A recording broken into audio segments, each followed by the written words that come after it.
Precinct 7, 20 present, 9 absent. Precinct 8? 20 present, 10 absent. Precinct 8, 20 present, 10 absent. At large? 15 present, 9 absent. At large, 15 present, 9 absent.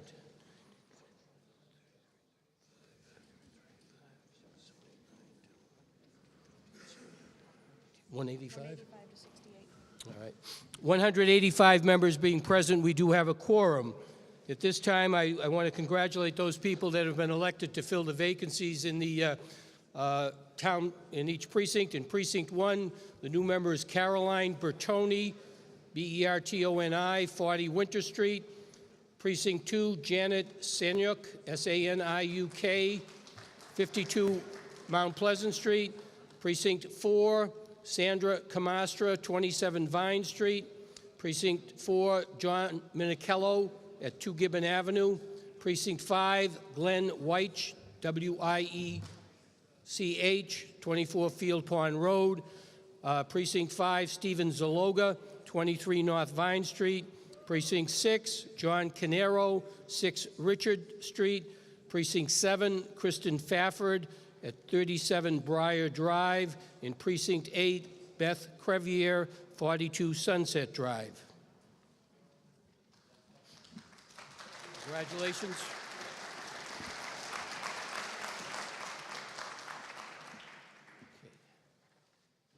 Okay. Clerk will now read the warrant.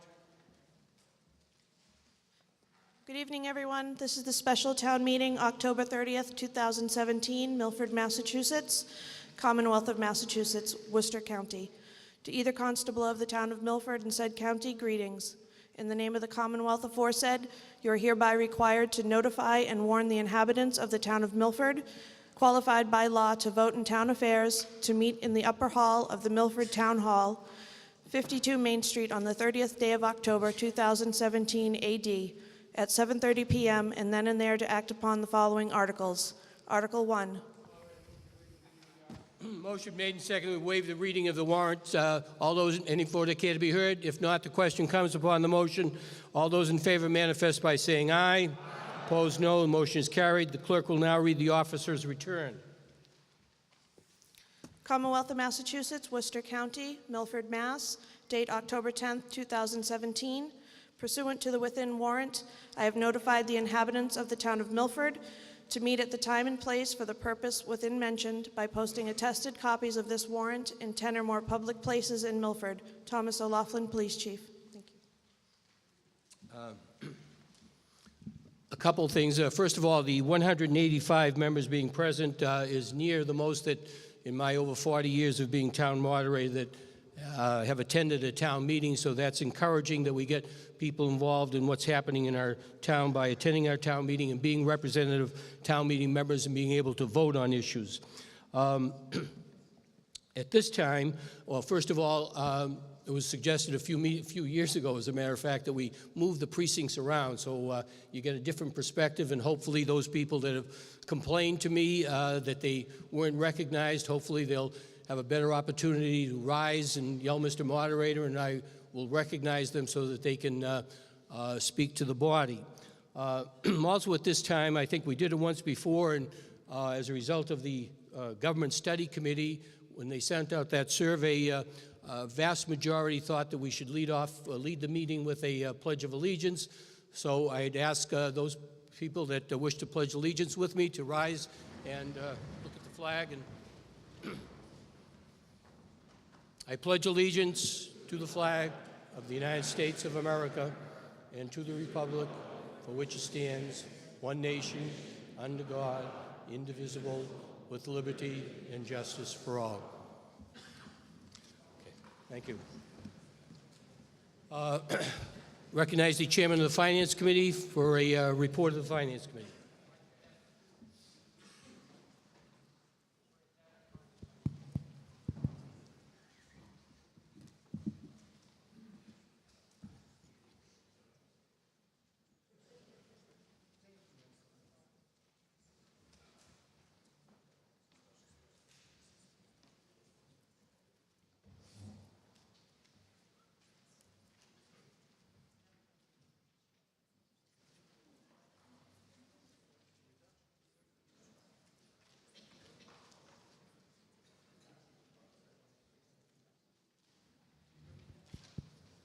Thank you, Mr. Moderator. Ladies and gentlemen, Chris Moran, Chairman of the Finance Committee. It's a total different view, seeing different faces in different spots. As usual, I'll try to be brief, and I will fail at that.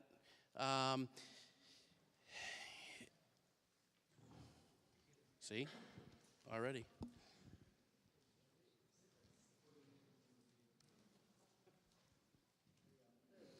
Thank you.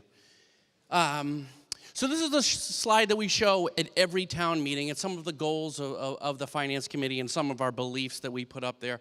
I'm not going to go through all of them, but basically it's at the core of everything we try to do through our budgeting, both operational budget, capital budget, throughout the year in order to maintain a good financial standing within the town. Some of the things you're going to see, I always try to do some highlights just for some of the articles that we're going to see today that could use a little bit more explanation.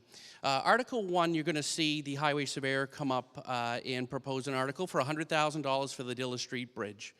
Just like all our other capital and infrastructure within town, things need to be maintained. This bridge is at a point where it needs some work done, so the highway surveyor is looking for $100,000 in order to do that. This is to remove vegetation, shore up the bridge. Much of the work will be done by the highway department, which saves us significant amount of money. So the highway surveyor is always very good about that, and we get a lot of bang for our buck when we get this done. So Scott does an excellent job. And this $100,000, like I said, is in order to shore up that one particular bridge at the Dilla Street. Central Street Properties. This is something that was not on our 5-year capital plan. And you know that we do talk about that quite a bit, especially at our special town meetings when we are addressing capital.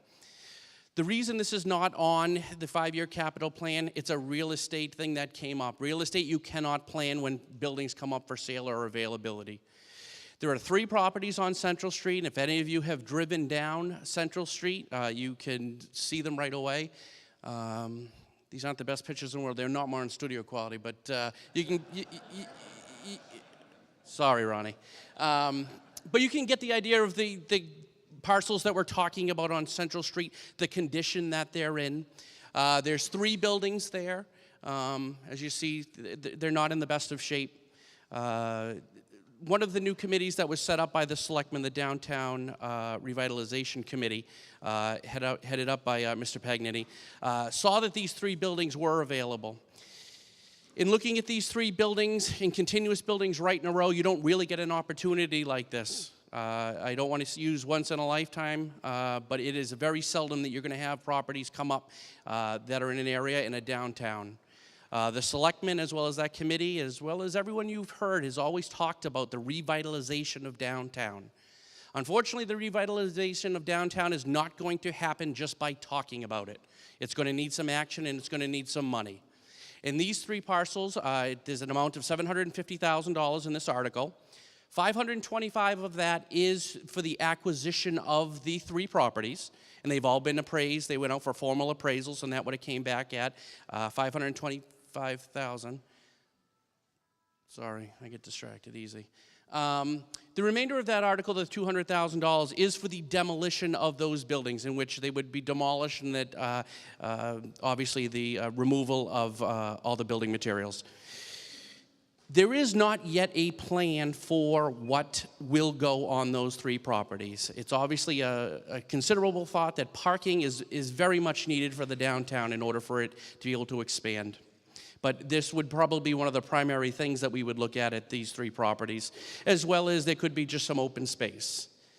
Now, it was well thought out that we weren't going to immediately decide what is going to happen at these properties. There is going to be a plan. And you're going to notice that in Article 12, there's a Downtown Revitalization Committee article for looking for $20,000 for a consultant. The consultant will look at our downtown, just as some of the other downtowns, Hudson, Marlborough, had these type of consultants look at their downtown and give them recommendations on what they can do to improve downtown.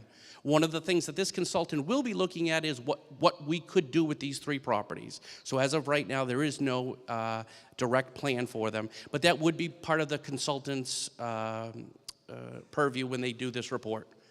This consultant's report also could make us aware of any state or federal grants that are available. So it could be a good investment of $20,000 that actually could return money if there are some monies out there, and they would obviously pursue that. Article 13 is a rescue truck that the fire chief is putting forth. It is to replace Rescue 1. If anyone has heard a siren around town, that is Rescue 1. It's the most used vehicle in the fire department's fleet. It goes out pretty much for every automobile phone call, obviously any house calls, that type of stuff.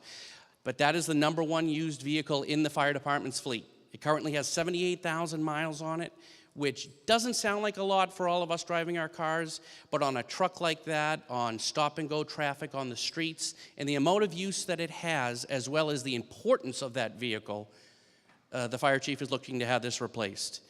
They did have this on the 5-year capital plan, so we, as a finance committee, knew that this vehicle was going to be coming up, and the fire chief is looking for $100,000 for the replacement of that vehicle.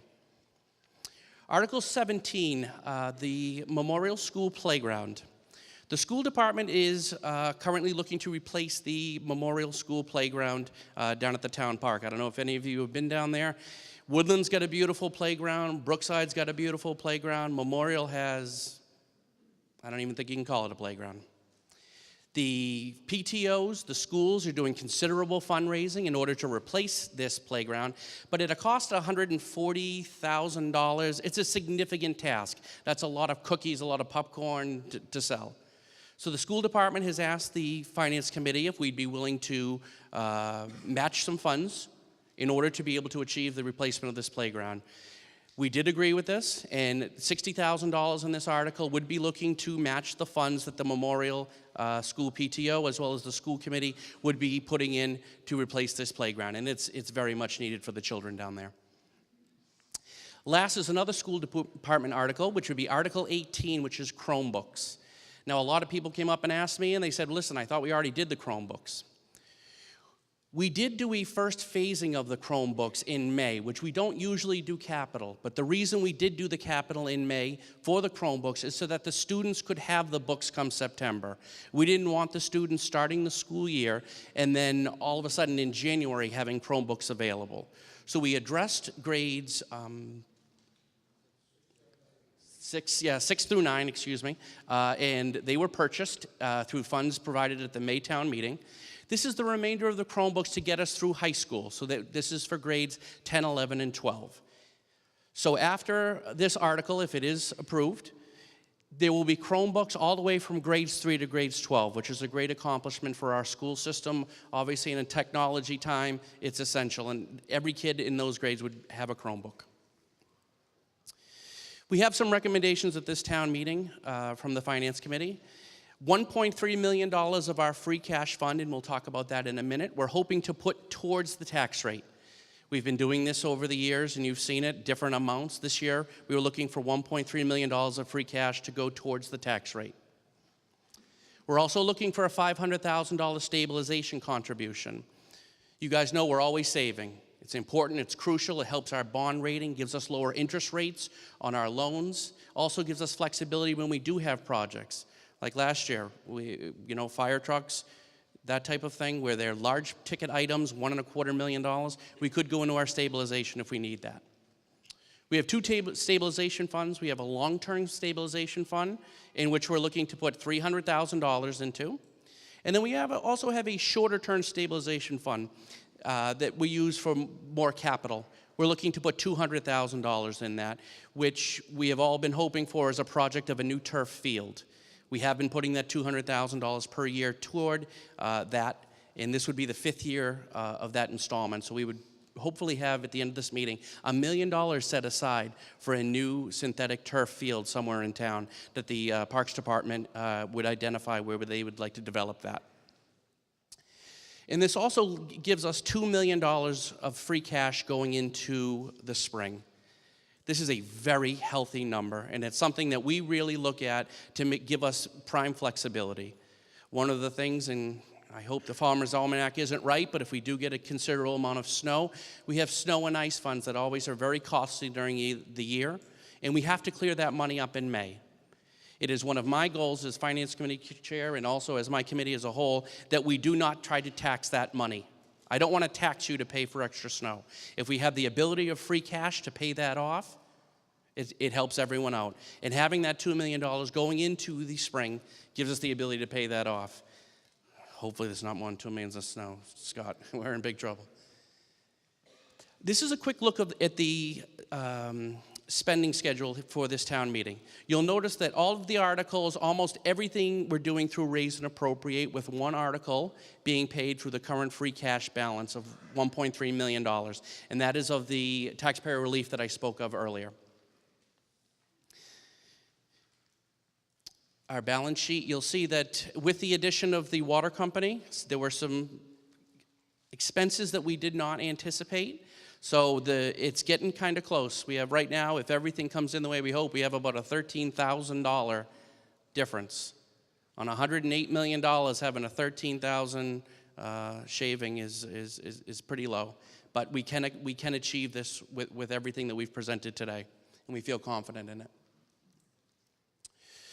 So with this meeting, we're coming into this meeting with $4.2 million of excess levy capacity. And everyone always asks me, what is excess levy capacity? Excess levy is the ability of the town to tax. Right now, we are $4.2 million under what we are legally able to tax, which that's a great position to be in. There are a lot of communities that not only are they raising all the way to the levy, but they're even having overrides. Right now, going into this meeting, we have $4.2 million. We also have, as I mentioned, $3.4 million in free cash going to this meeting. Now, with all the articles being proposed today, we have about $2.1 million worth of spending, and we have about $1.3 million of free cash that we're going to use to spend, which would leave us at the end of this meeting, if everything gets approved, and obviously if it doesn't, these numbers will change, of $3.2 million in levy capacity, excess levy capacity, and $2.1 million of free cash, as I mentioned, that we would be going through into the next meeting. I cannot stress enough what a healthy position that is. That would be an envy of every town in the community to have numbers like that. And that excess levy capacity is tax that we are not passing along to the taxpayers. So everyone does see that their tax bills go up. They could be going up significantly more. And what prides me even more seeing these unbelievable numbers is the fantastic services that are being provided to the residents of Milford through our department heads, our selectmen, our finance committee, and all the other departments and workers of Milford. So if you look back some of the objectives as I've talked about, and I'm not going to go over it again, we were hoping to get $3.2 million in taxpayer relief as we did previously. We did it in a different method this year. We didn't use as much free cash. We just did a little bit less spending. But in essence, we had the $3.2 million in excess levy capacity that we had at our previous meeting that no one thought we could maintain. We're maintaining it. Capital projects, we're still investing in our community. We're still buying vehicles, infrastructure repairs, and we're shooting for the $1.5 million. We've achieved that. And we're still, after all this, still saving. We're putting an extra $500,000 into our savings account. And anytime you can feed the piggy bank of the town, it's always a good thing. So in essence, we want to keep staying the course. Everybody's doing a great job, every committee. And if we continue to do this, Milford's going to continue to be a successful place. Thank you very much.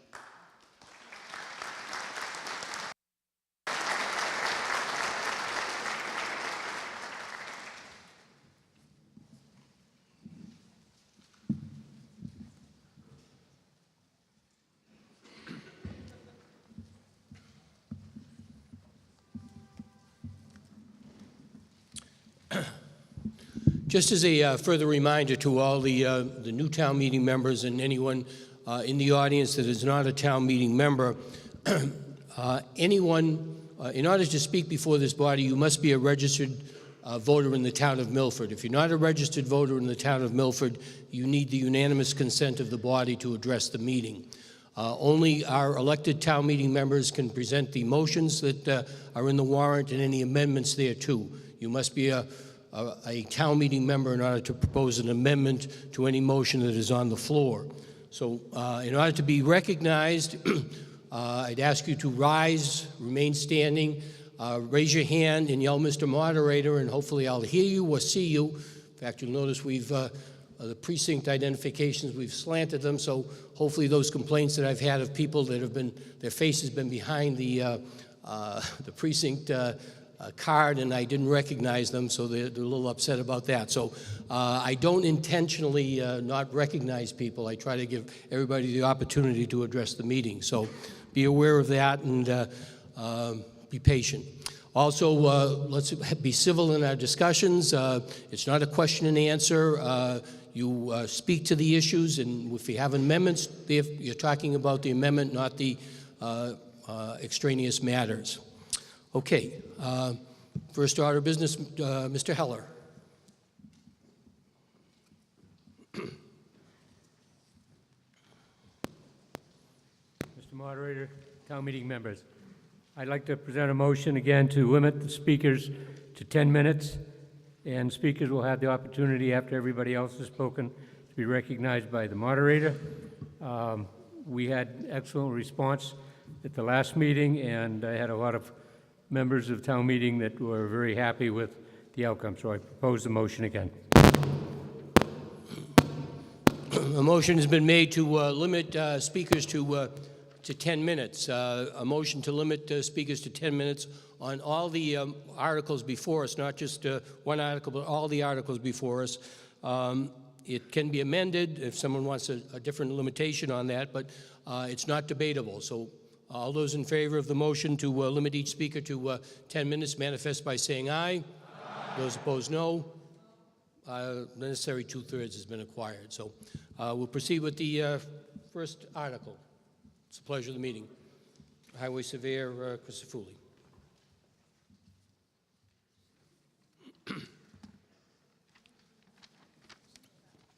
Ladies and gentlemen, I move that the town vote to raise and appropriate the sum of $100,000, said sum to be spent under the jurisdiction of the Highway Surveyor for repairs and maintenance of the Diller Street Bridge at Louisa Lake. Motion made and seconded for the town to raise and appropriate the sum of $100,000, said sum to be spent under the jurisdiction of the Highway Surveyor for repairs and maintenance of the Diller Street Bridge at Louisa Lake. Does the Finance Committee have a recommendation? Favorable recommendation. Mr. Crisafulli. Mr. Moderator, town meeting members, the Diller Street Bridge is 31 years old. Most recent bridge inspection listed numerous deficiencies that must be addressed. An RFP for the bridge maintenance was done in the spring to cover the deficiencies. If approved, the $100,000. I'm the first one up here. Thank you. I'll try. All right, RFP for the bridge maintenance was done in the spring to cover the deficiencies. If approved, the $100,000 will be used to complete all maintenance work that needs to be done before the next inspection. Some of this work can be done by the Highway Department. The rest will be done by a contractor. I ask that you vote favorable on this article. Is any other vote care to be heard? If not, the question comes upon the motion as presented. All those in favor will manifest by saying aye. Aye. Those opposed, no. Motion is carried unanimously. Article 2. Selectman Buckley.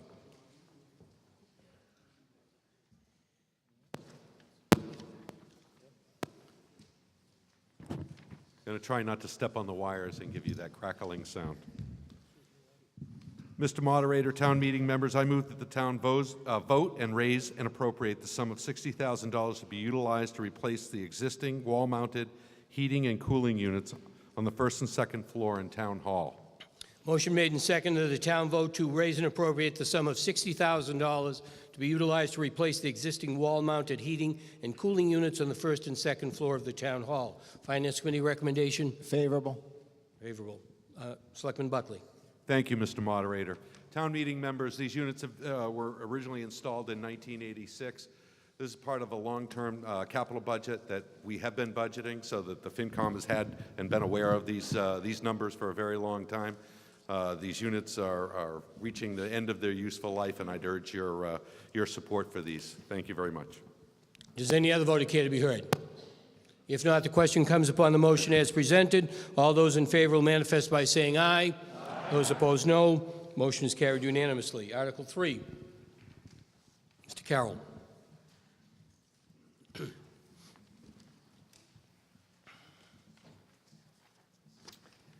I move that the town vote to amend the personnel bylaws by striking the current section 5.08C and replacing said section with the following. Any employee may request in writing a carryover of up to 10 unused vacation days into the following calendar year. However, 5 of the carryover vacation days must be taken no later than June 30th of the new calendar year. Such requests must be submitted in writing 30 days prior to the end of the calendar year and must be approved by the department head and the Personnel Board. Motion made and seconded. The town vote to amend the personnel bylaws by striking the current section 5.08C and replacing said section with the following. Any employee may request in writing a carryover up to 10 unused vacation days into the following calendar year. However, 5 of the carryover vacation days must be taken no later than June 30th of the new calendar year. Such requests must be submitted in writing 30 days prior to the end of the calendar year and must be approved by the department head and the Personnel Board. Finance Committee recommendation? Personnel Board did not come before the FinCom. No information was available and no discussion was held. Mr. Carroll. Yes, this article is a result of conversations we've had with the employees at the town hall. They currently had the ability to push, I believe it was 5 days forward. And with the increased longevity of a lot of the employees, they would like the ability to have additional time off to increase their vacation length.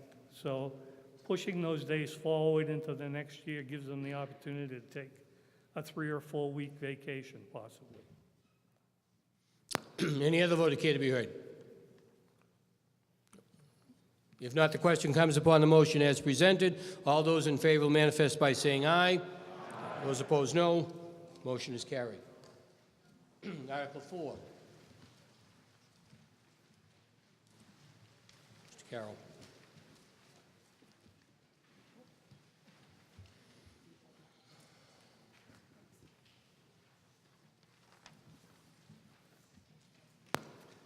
I move that the town vote to amend its vote under Article 2 of the May 22nd, 2017 annual town meeting to change the position of the Milford Youth Program Director from part-time to full-time. Motion made and seconded. The town vote to amend its vote under Article 2 of the May 22, 2017 annual town meeting to change the position of Milford Youth Program Director from part-time to full-time. Finance Committee recommendation? No recommendation. This did not come before the FinCom.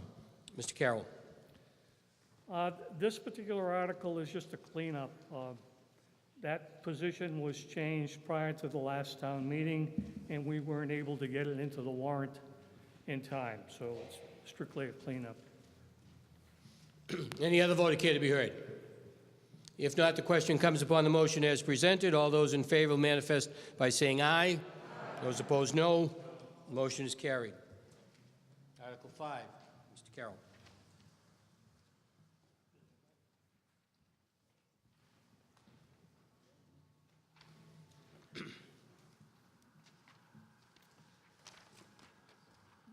Mr. Carroll. To see if the town will vote to amend the personnel bylaws of the town by striking the introductory second paragraph as voted by the town at the March 16, 1959 town meeting. The third and fourth sentences thereof and replacing such with the following 2 sentences.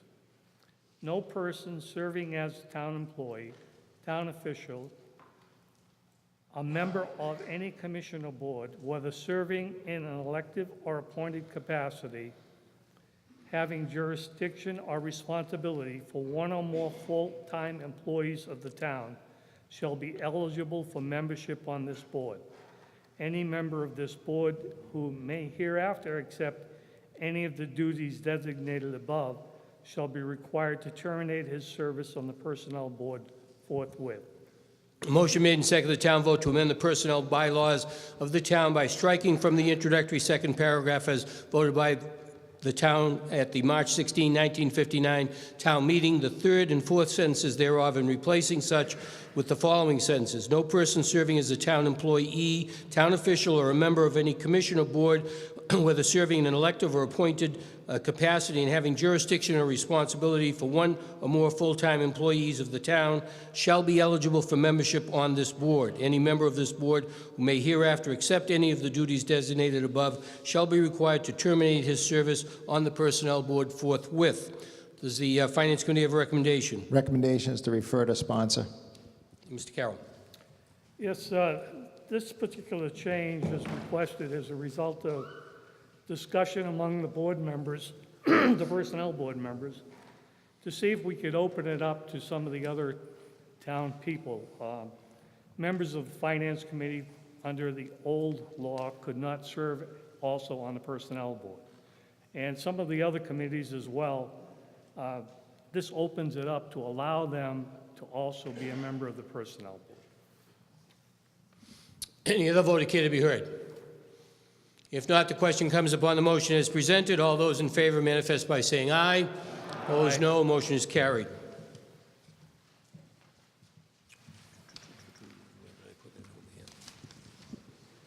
Article 6. Selectman Kincaid.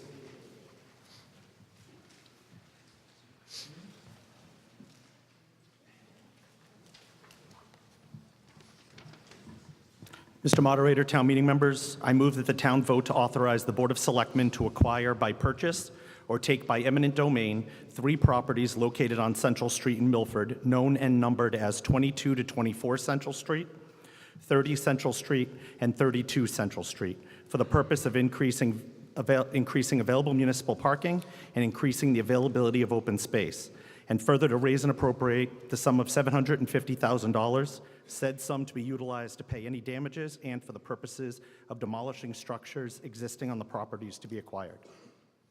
Motion made and seconded. The town vote to authorize the Board of Selectmen to acquire by purchase or take by eminent domain 3 properties located on Central Street in Milford, known and numbered as 22-24 Central Street, 30 Central Street, and 32 Central Street, for the purpose of increasing available municipal parking and increasing the availability of open space, and further to raise and appropriate the sum of $750,000, said sum to be utilized to pay any damages and for the purposes of demolishing structures existing on the properties to be acquired.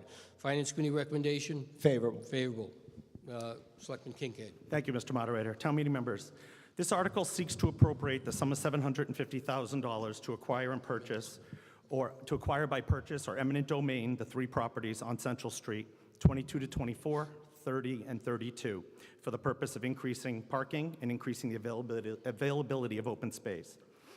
There is a need to increase parking in the downtown area. This will benefit local businesses and help revitalize the downtown business area. The newly formed Downtown Revitalization Committee, chaired by Ron Pagnini Jr., is looking into ways to assist local businesses and to help beautify downtown. This acquisition is the first step in this plan. You have all had the opportunity to see the condition of these properties by the photos provided in your packets, the posters displayed in this hall, and as many of you have already told me, by driving by and checking them out for yourselves. There have been many improvements to Central Street over the years, and by purchasing and demolishing these buildings, that improvement continues. And additional parking and open space will be the result. The Board of Selectmen are aggressively tackling blight, absentee landlords, and trying to improve the overall appearance of our town. This will not all be accomplished overnight. With the support of this body, the Board of Selectmen will continue to present solutions and not just point out the problems. In this case, we have the chance to acquire open space and to expand municipal parking while drastically improving the downtown. The area will improve when these buildings are demolished. The appropriation of $750,000 would include both the cost of the purchase and the demolition. In addition to Ron Pagnini, I'd like to acknowledge the members of the Downtown Revitalization Committee. They are Josh Leotes, Paul Malnati, Laura Mann, Pete Moynihan, and Tony Pinto. I want to publicly thank them for their hard work and look forward to their plan going forward and their future recommendations. I ask for your support on this article. Thank you. Any other vote care to be heard? Russell?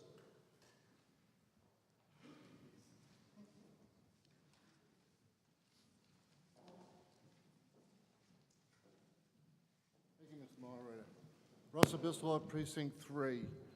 I appreciate the efforts of the selectmen, but I have a couple of questions that I haven't heard addressed. One, is there any hazardous material waste on the properties that we're going to inherit when we purchase the property, such as asbestos? I hear a cost of approximately $600,000 to demolish to purchase the buildings, and then the extra money to demolish the buildings. But if we run into any hazardous waste, which has not been addressed as far as I know, then we're going to have this body ask for more money in the future, similar to probably what we had near the paint plant. We're always asking for extra money. Now, I know we're not supporting everything with the paint plant. However, I think it's something that needs to be addressed. Thank you. Any other vote indicated to be heard? Yes.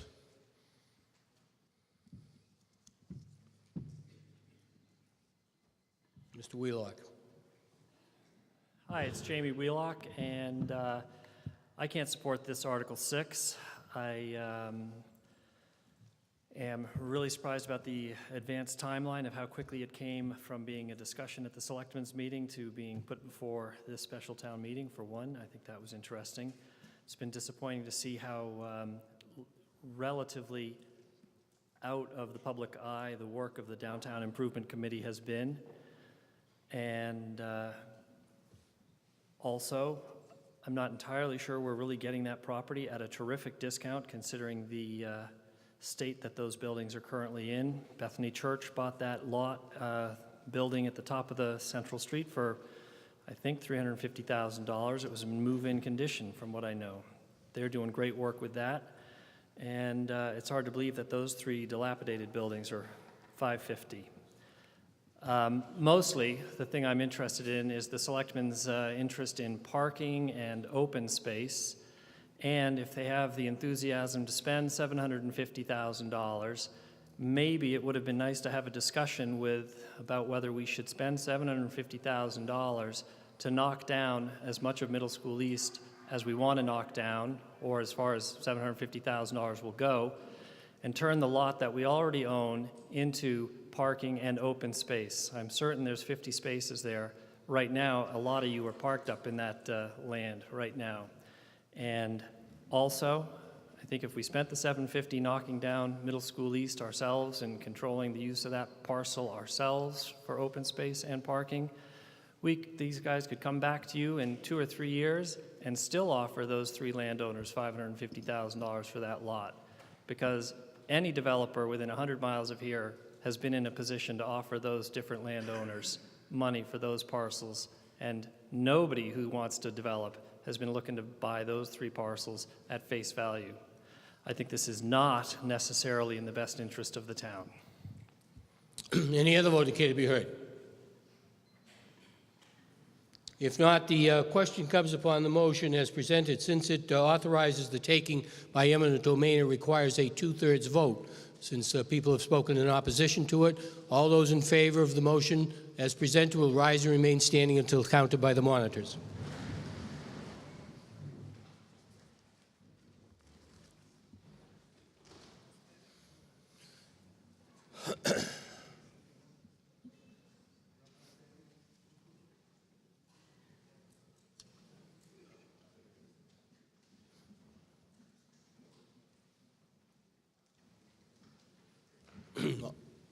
All those opposed will rise and remain standing until counted by the monitors.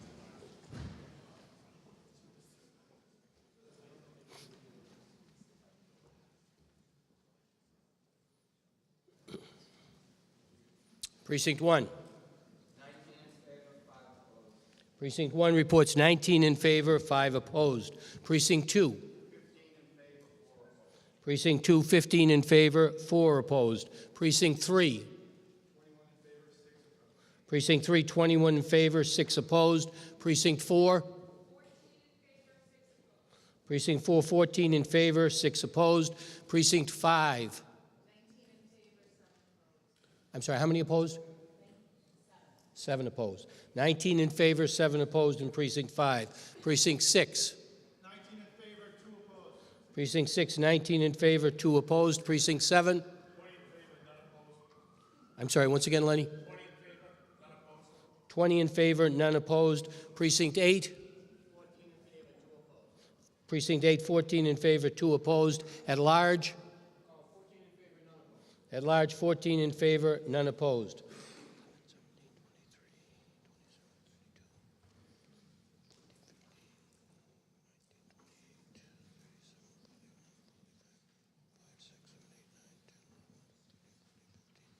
$155.32. 155 votes having cast in the affirmative, 32 in the negative. The necessary two-thirds has been acquired, and the motion is passed. Article 7. Selectman Walsh.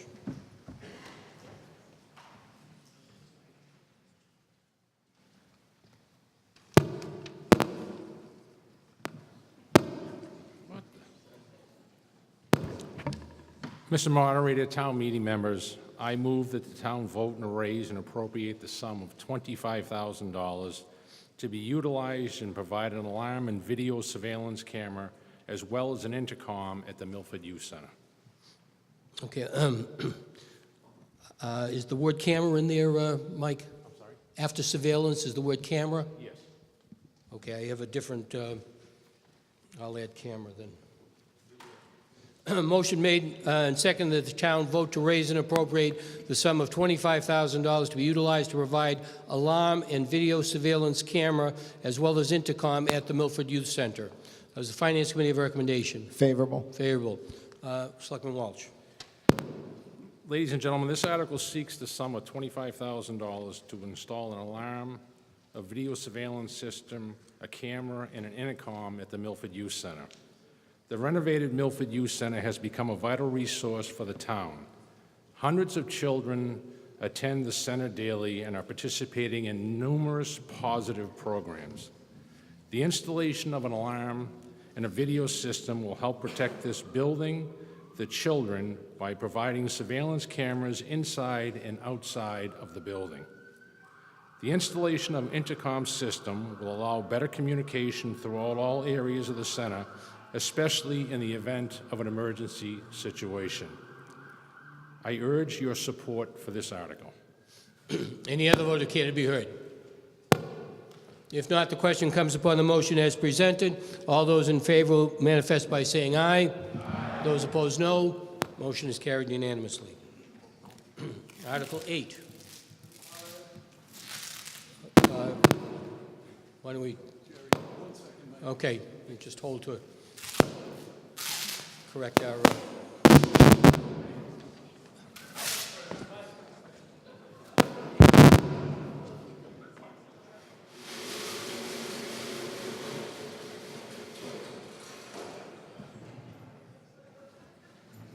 Okay.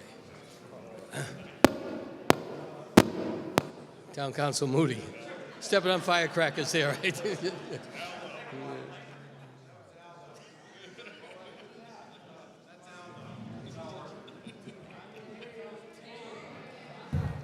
Now, Mike.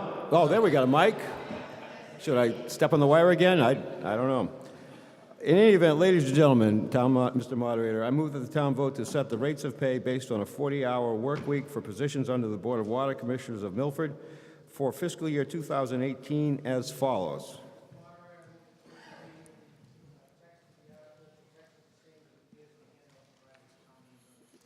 Motion made and seconded that we dispense with the reading of the remainder of the motions if it's exactly as appears in the handout that all town meeting members have a copy of. Is it, Terry? It is. Any vote care to be heard on the motion to dispense? All those in favor manifest by saying aye. Those opposed, no. Does the Finance Committee have a recommendation? Favorable. Favorable. Town Council Moody. Thank you, Mr. Moderator. Yeah, ladies and gentlemen, of course, as you're well aware, just a month ago, you made the very important vote to go forward with the acquisition of the water company. So it will become a Town of Milford Water Department, and we're working diligently on that right now through some difficult issues as we get through the process of negotiating a purchase and sale agreement and putting it all together, looking, we hope, towards a closing around the first of the year. When that happens, of course, it will become the Milford Water Department, and the employees at the water company who we all very much want to come to work for the town of Milford, and we know generally they want to too, will become employees of the town of Milford Water Department. Right now, under Article 2, we annually vote the rates of pay and benefits for the non-union employees in town, and of course, that was not done this past May town meeting. So we have to do something on an interim basis to set that up, and that's what we're doing here. And it does a number of things. First, you see it sets the hours of work for the water department employees at 40 hours. That's important to do that because depending on different departments in town, some are 35 hours, some are 40 hours. This does that. It also sets the rates of pay for the employees down there now. And you may have heard discussion, watched selectmen's meetings, and read reporting of how this is being done. And what these represent, the rates you see, are their current rates of pay increased by $2.50 per hour in each case. And the reason for that is when the employees, when they're part of the Milford Water Company, their costs are different. They are part of a company-provided pension system for which they pay nothing. When they come to the town, they will have to be part of the town contributory retirement system, and basically approximately 10% of their pay will be taken out each week to be part of that retirement system. So that's an immediate out-of-pocket loss for each employee. In addition, the Blue Cross Blue Shield and dental program at the water company is frankly less expensive, cheaper. They're going to pay more when they come onto the town system. And so the selectmen took this into consideration very carefully in trying to make it a straightforward transition for the employees. In looking at their rates of pay, they were lower generally, but part of the reason they were lower because of the kinds of factors I just talked about. So they did this in order to, again, try to attract those employees. They're going to be very important to keep this operation going smoothly and transitioning from the water company to the water department, and to make it so that they're not hurt. And this does that.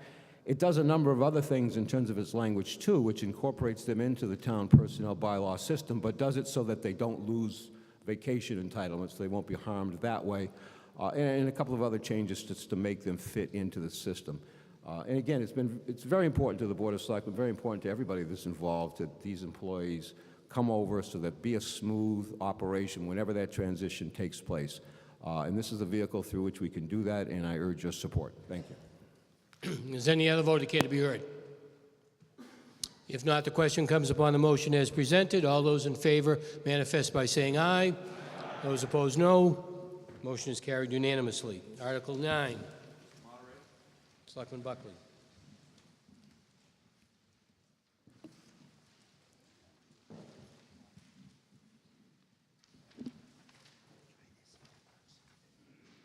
Testing.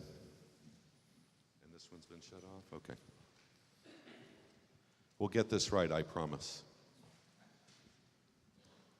Mr. Moderator, town meeting members, I move that the town vote to amend Article 4 of the May 22nd, 2017 annual town meeting to establish a budget for the water department as follows.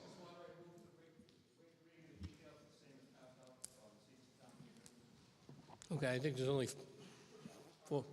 Well, I want to hear Mr. Buckley read. All right, I'll go forward.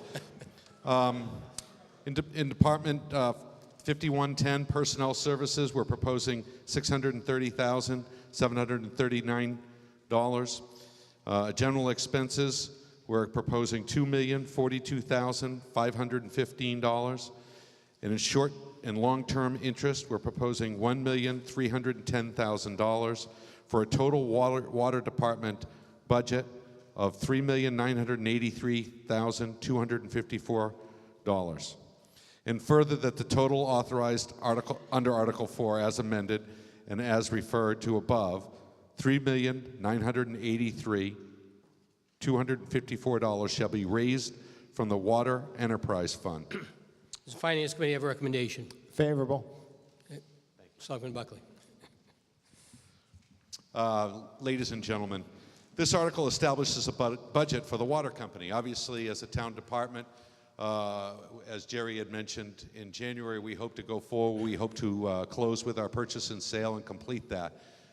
And thank you to the town meeting members for having voted for that, but obviously they'll need a budget. This budget takes care of the anticipated 6 months of operations required to operate the water company. And I would urge your support. Thank you very much. Any other vote care to be heard? If not, the question comes upon the motion as presented. All those in favor will manifest by saying aye. Opposed, no. Motion is carried unanimously.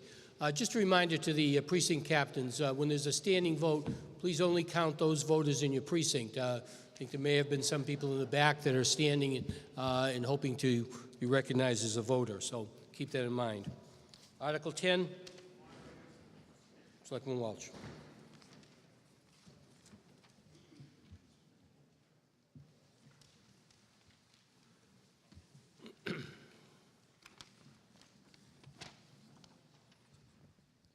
Mr. Moderator, town meeting members, I move that the town vote and raise and appropriate the sum of $32,500 to be utilized to purchase a gym divider and staging for the Milford Youth Center. Motion made and seconded. The town vote to raise and appropriate the sum of $32,500 to be utilized to purchase a gym divider and staging for the Milford Youth Center. Finance Committee recommendation? Favorable. Favorable. Mr. Walsh.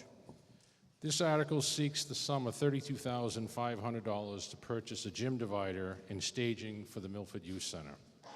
This will allow the youth center, bless you, this will allow the youth center to separate programs and thereby run multiple programs at the same time, especially during the afternoon and evening hours. This will increase children participation, including Special Olympic programs, and will allow increased use for other programs at the youth center. It will also help to generate the opportunity for rental income. The addition of staging will provide seating for parents and spectators for events held at the gym. I urge your support for this article. Any other vote care to be heard? If not, the question comes upon the motion as presented. All those in favor will manifest by saying aye. Aye. Those opposed, no. Motion is carried unanimously. Article 11.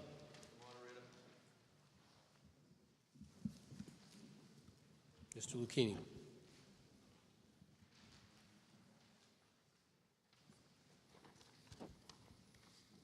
Mr. Moderator, I move that the town vote to raise and appropriate the sum of $16,000 to be utilized to purchase a lawnmower for the Vernon Grove Cemetery.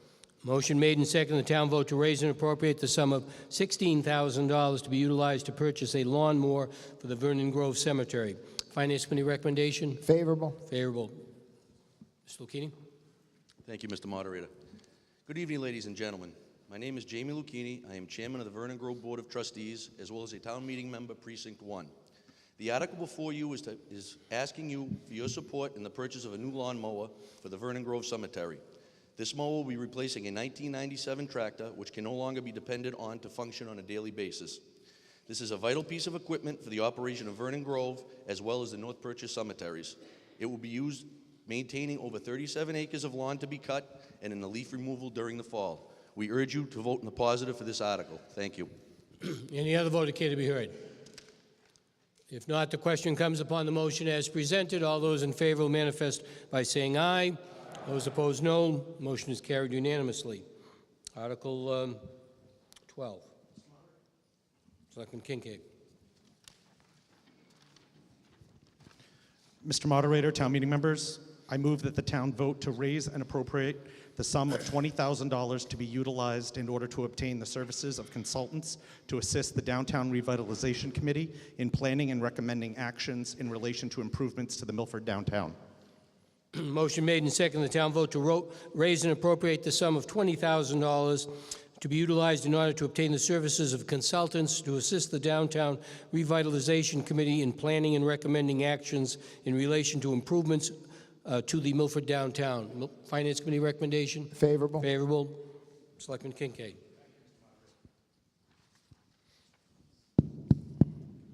Thank you. Thank you, Mr. Moderator. Town meeting members, as the Board of Selectmen have placed an emphasis on improving and revitalizing downtown, this article seeks the sum of $20,000 to prepare a downtown revitalization plan for the Downtown Revitalization Committee. This plan will include design guidelines for proposed improvements for buildings in downtown Milford. The final deliverable plan will be customized design guidelines, complete with text, photographs, and graphics of the existing conditions of downtown and examples of preferred conditions to be achieved under the plan. Conditions of similar communities will be referenced with the hope of undertaking facade improvements, streetscape improvements, and signage. I urge your support of this article. Thank you. Is there any other vote that care to be heard? Mr. Wheelock.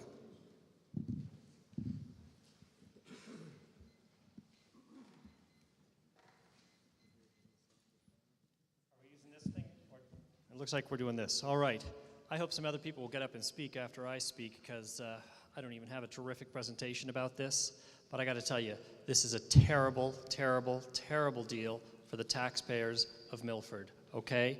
This is taxpayer dollars going in the pockets of landlord property owners on downtown. Apparently it's a 75-25 split, 75% taxpayer dollars, 25% landowner. And I would probably still be opposed to this if it was flipped, where the landlord paid 75% and we chipped in 25%, because I don't even think that's a great deal for the taxpayers of Milford. I hope that all of you in this room will resist the multi-page handouts that they handed out and that were included in the mail and stuff, telling you about how important this is.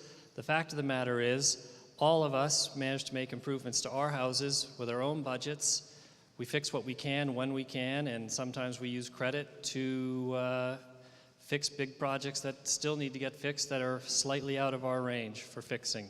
And ordinary households all over town make the choices that work for them. The bulk of these landlords have, I'm going to just guess, owned these properties for ages. Many of them participated in a program that was federally funded 20-something years ago to improve their storefronts, facades, and awnings 20-plus years ago using federal money with the same 75-25 split.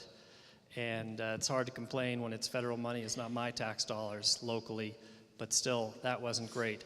The biggest takeaway from this is to recognize that when that plan was done 20-something years ago, it worked to successfully spruce up awnings and do some paint jobs, but it didn't actually create a dramatic forward momentum and spur the positive changes that go beyond the paint job and the awnings. And I want to say that the town of Milford has more than lived up to its obligation to maintain the streets in town, maintain the sidewalks in town, to maintain the buildings in town, the roofs of the buildings, the exteriors of the buildings that are town property. And the idea that local businesses on Main Street are feeling that we haven't done enough for them and that we should be giving them more money to help them out is absurd, okay? It's absurd that taxpayer dollars are going in the pockets of the business community. If the business community needs... I think we've got to talk about $20,000 for a committee, a downtown Terrific. revitalization committee. If there's anybody in town Mr. that Wheelock, wants to... we're talking about the committee. We're not talking about, as I see this motion, giving money to landlords. We're talking about establishing a committee and giving $20,000 to that committee. Okay? I'm now going to address the $20,000 issue. If the local business community needs 20 grand to work on downtown, there are plenty of ways for the local business community to come up with 20 grand on their own to study how to fix private property in downtown. I hope other people will get up after me to speak again about the fact that this is not, okay, this is not me bashing downtown Milford. I love downtown Milford, but it's time for the landlords to step up with their own commitments to spruce up downtown. The citizens of Milford, the taxpayers of Milford, have done more than enough to try to help downtown. And I hope a lot of you will stand up and speak and stand up in opposition to this proposal. Mr. Correa.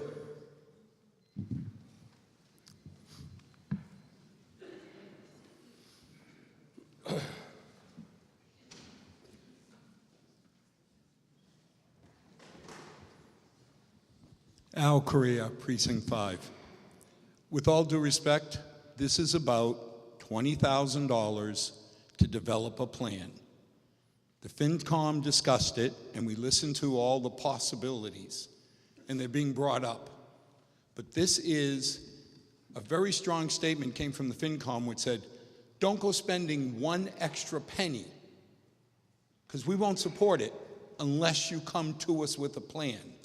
Now, having the business community fund a plan under their control to judge what they want to do doesn't feel right.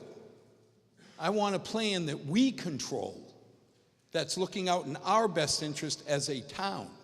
And that's all we're talking about, is 20,000, not 300, not 3 billion that somebody can dream about. 20 grand. We voted to level 3 buildings before a penny is spent.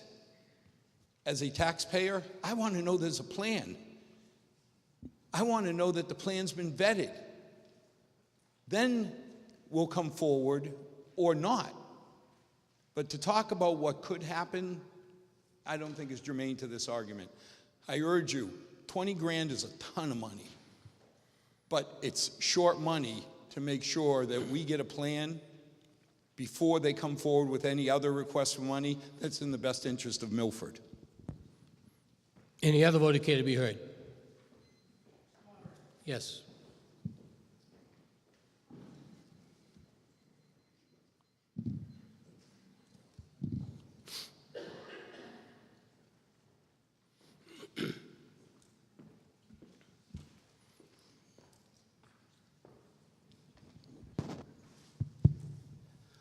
My name is Bob Callahan from Precinct 3. If anybody in this room was to go out there and design that, we're talking Main Street, I believe we could come up with as many different ideas as there are town meeting members in this room. We need to have a point of discussion. We need to have come up with some ideas. Now, we don't have to spend a ton of money. $20,000 compared to what we just spent is a drop in the bucket. But if we let our landlords or businessmen go up there, they may be taking away parking. They may be taking away 100 different things. We need to do is have one plan put together for a point to start our discussions. Once the discussions are made, then we can go and debate whether they're good, bad, or ugly. I support this bill. Thank you. Any other vote care to be heard? If not, the question comes upon the motion as presented. All those in favor manifest by saying aye. Aye. Those opposed, no. Motion is carried. Article 13. Mr. Nelson.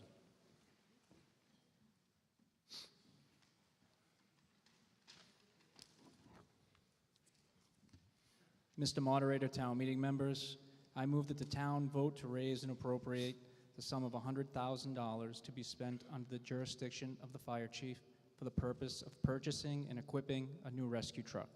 Motion made and seconded, the town vote to raise and appropriate the sum of $100,000 to be spent under the jurisdiction of the fire chief for the purpose of purchasing and equipping a new rescue truck. Finance Committee recommendation? Favorable. Favorable. Chief. Thank you, Mr. Moderator. Town meeting members, the proposed funding will be used to purchase and equip a new rescue vehicle. Our current truck is becoming less reliable, and this is the regular replacement cycle. We hope for your support. Any other vote care to be heard? If not, the question comes upon the motion as presented. All those in favor will manifest by saying aye. Aye. Those opposed, no. Motion is carried unanimously. Article 14. Selectman Walsh.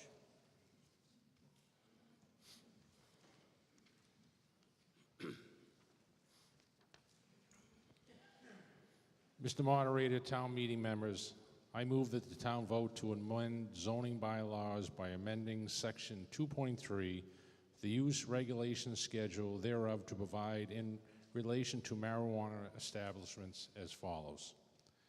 Use regulation schedules, marijuana establishments, all districts, 0. And by striking footnote 29 from section 2.3 of the bylaw. Motion has been made and seconded. The town vote to amend the zoning bylaw by amending Section 2.3 of the use regulation schedule thereof to provide in relation to marijuana establishments as follows. Section 2.3 use regulation schedule, the activity or use of the other principal uses is a marijuana establishment, and it's prohibited in all zones, and by striking footnote 29 from Section 2.3 of the bylaw. Does the Planning Board have a report?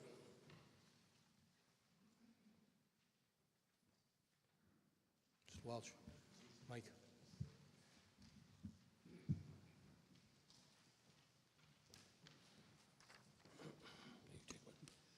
Pursuant to Mass General Law, Chapter 40A, Section 5, the Milford Planning Board conducted a duly posted and noticed public hearing on September 5th, 2017, regarding the subject of Article 14, at which time it voted to make an unfavorable recommendation to town meeting. Article 14 is an application by the Board of Selectmen to amend the zoning bylaw by prohibiting marijuana establishments. The Planning Board recommends Article 14 be denied in its present form. Thank you. Any other voter care to be heard? Mr. Bontempo.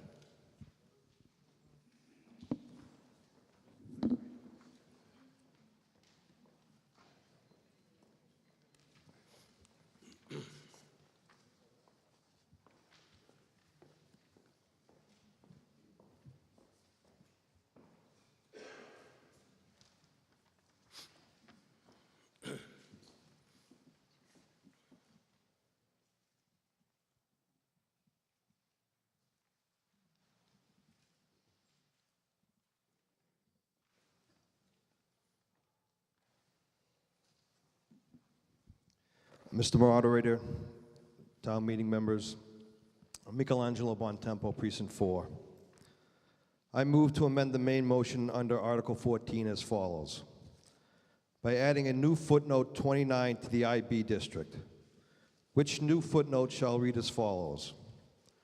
Provided, however, that a marijuana establishment, A, cultivating non-medical marijuana, B, manufacturing or producing non-medical marijuana-related products, C, testing non-medical marijuana and the products derived therefrom, D, engaging in the wholesale distribution of non-medical marijuana and non-medical marijuana products, but not to include retail sales thereof in the town of Milford, shall be permitted in this zone, subject to site plan review as set forth in Section 1.15 by any entity or successor thereto that was licensed or registered by the Commonwealth of Massachusetts and approved to operate in the town of Milford prior to July 1st, 2017 as a medical marijuana treatment center or a marijuana testing facility as defined under Massachusetts law. An amendment to the motion has been presented by, which is follows. By adding a new footnote 29 to the IB district, which new footnote shall read as follows.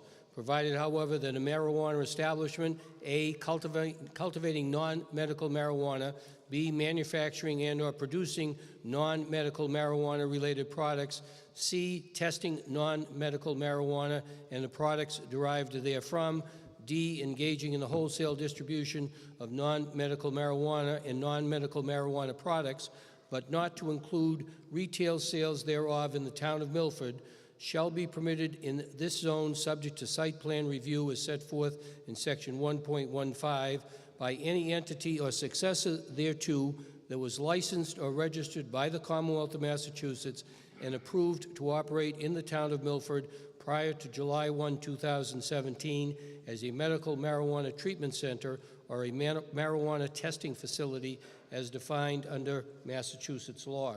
And I believe all town meeting members have that motion that I just read in front of you. Mr. Bontempo. Thank you, Mr. Moderator. Good evening. I think I come across to most people as a reasonable and fair-minded individual. You know, they're an occasional outlier every time, but and as someone with common sense. As a town meeting member, my expectation is for this body to act in a like manner. And thankfully, when something of a controversial nature comes before this body, I have seen us act over and over again in that like manner. We are reasonable and fair-minded, and we use our collective common sense to come to a consensus that is in the town's best interests. In the simplest terms possible, this amendment to the motion is a grandfather clause. It affects only 2 entities in town, for they are the only 2 entities in town that meet the criteria set forth in the footnote. Sage Naturals, a medical marijuana treatment center, and Pro Verde Laboratories, a marijuana testing facility, are the only 2 companies in the IB or Highway Industrial Zone that were licensed or registered by the state and approved to operate in the town of Milford prior to July 1st, 2017. The amendment to the motion prohibits them from operating a recreational marijuana retail store. However, Sage Naturals and Pro Verde Laboratories would be permitted to cultivate, manufacture, test, and distribute marijuana products for the recreational use market. The referendum of September, as presented to the voters, was fundamentally flawed and not taking into consideration these 2 companies.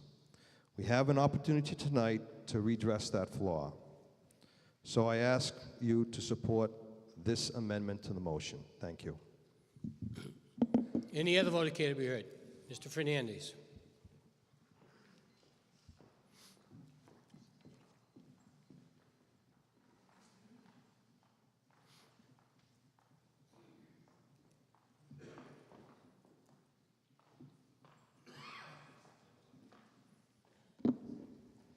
Good evening, Mr. Moderator, Madam Clerk, members of the Board of Selectmen, ladies and gentlemen, town meeting members, and others here. My name's John Fernandez. I'm a resident of the town of Milford. For those of you who might not know me, I live on Upper Purchase Street, and I've been an attorney for 35 years, and for those 35 years, I practiced here in the town of Milford up until recently with an office on First Exchange Street and then on Main Street. I appear before you tonight on behalf of the company that was just referenced here, Sage Naturals, Inc., the cultivator, manufacturer, and distributing entity of medical marijuana. And the founder and CEO of that company, Michael Dundas, who is here today, is a resident of Newton, Massachusetts. What this article will do is exactly what the previous speaker said. It provides a grandfathering opportunity to allow the medical marijuana companies that are here in Milford to be able to expand their operations into the adult recreational marijuana field in the same ways they do today. Neither company has any interest, certainly not Sage Natural, in doing dispensing in the town of Milford of either medical marijuana or adult recreational marijuana. That is not their business. Now, Sage Naturals, why is this important to us?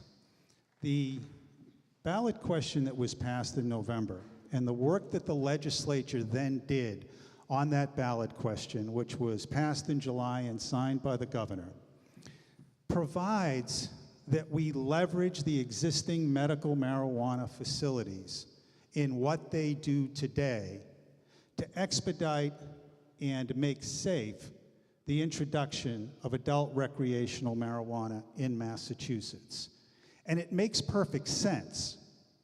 We have vetted in an incredible way. It takes a year plus to be able to go through the background checks, the financial checks, the criminal checks, the experience checks, the financial investment checks for anybody to get licensed to do medical marijuana in Massachusetts, then go through the process, in some cases of over another year, being approved to actually operate in a town. And the model for medical marijuana was that you can have up to 3 dispensaries as an entity located in different communities, and Sage does have licenses for Cambridge, Somerville, and Needham, but you had to cultivate and manufacture and distribute to yourself. You could buy some from someplace else and cultivate and sell a little bit to others. But the model was that you must have your own cultivation facility to be able to operate the dispensaries. And so Mr. Dundas, in starting this business from scratch, had to get licensed, permitted to do business in 4 different locations, invest millions of dollars in those locations, and then turn to the operational side of this, now up and running in Milford for about a year with 50 employees up on Commercial Way in the industrial zone, in a place that many of you probably had no idea they were operating and would not probably be able to recognize what building they're in if you went up there.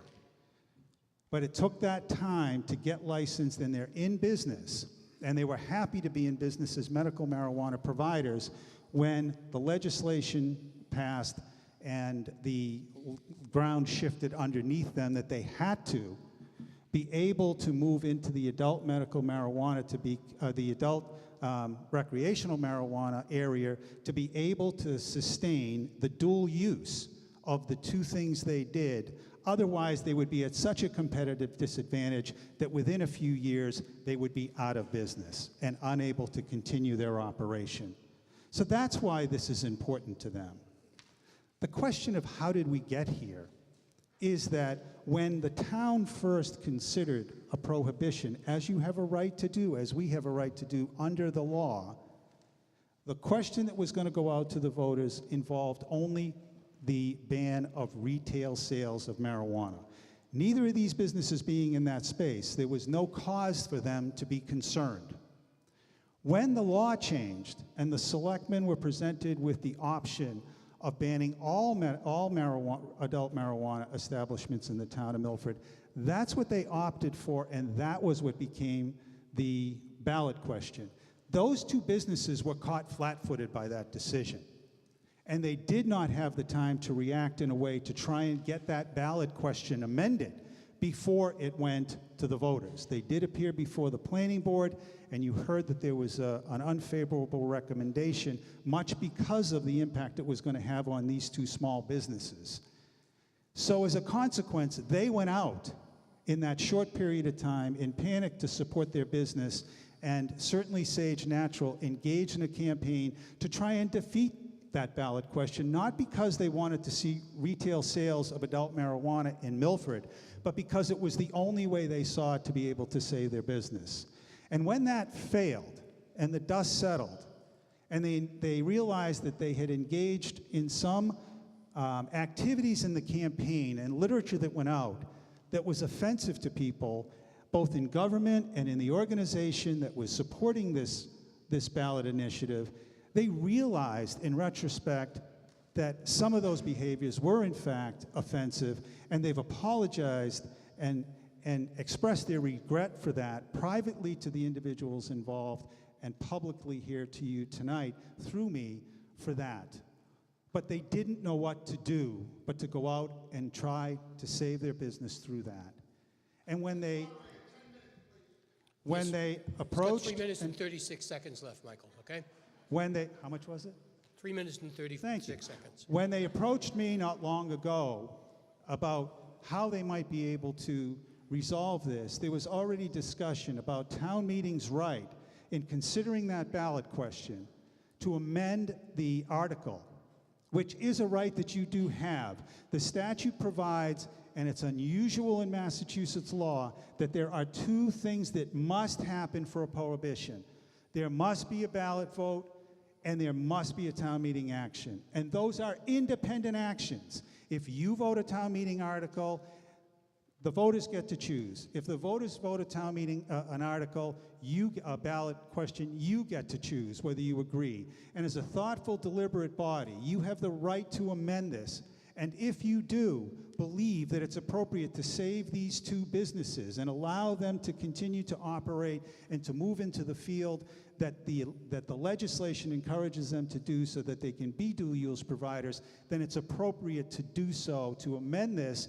And then we would encourage you to pass the prohibition as amended. And if, as it is suggested, this needs to go back out to the voters for ratification, then Sage is committed to put the same kind of resources it put into the no vote into supporting this publicly in every fashion and forum and manner necessary to secure that support and to join with CARES and others who believe that that is the appropriate thing to do.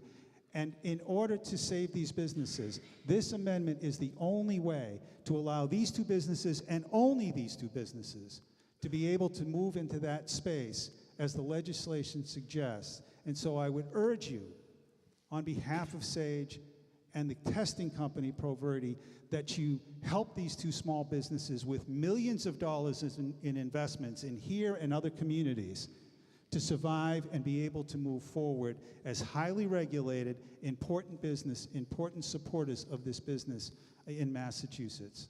They will not be dispensing here in Milford, nor supporting any dispensing here in Milford now or at any time in the future, and that is a commitment.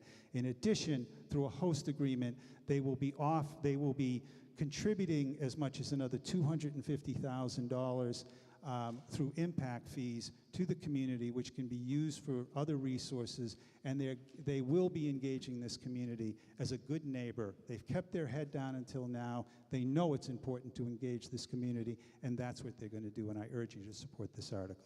Thank you. Any other vote care to be heard? Mr. Correa?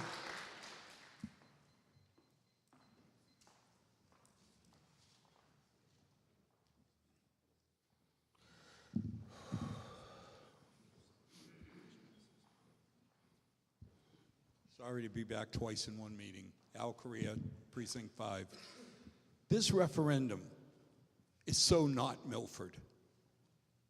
If it was written the way you all have run this town, it would have said, do you want a pot store in Milford? And people like me who are slow could say yes or no. But then they said, we're going to also ban testing. Why?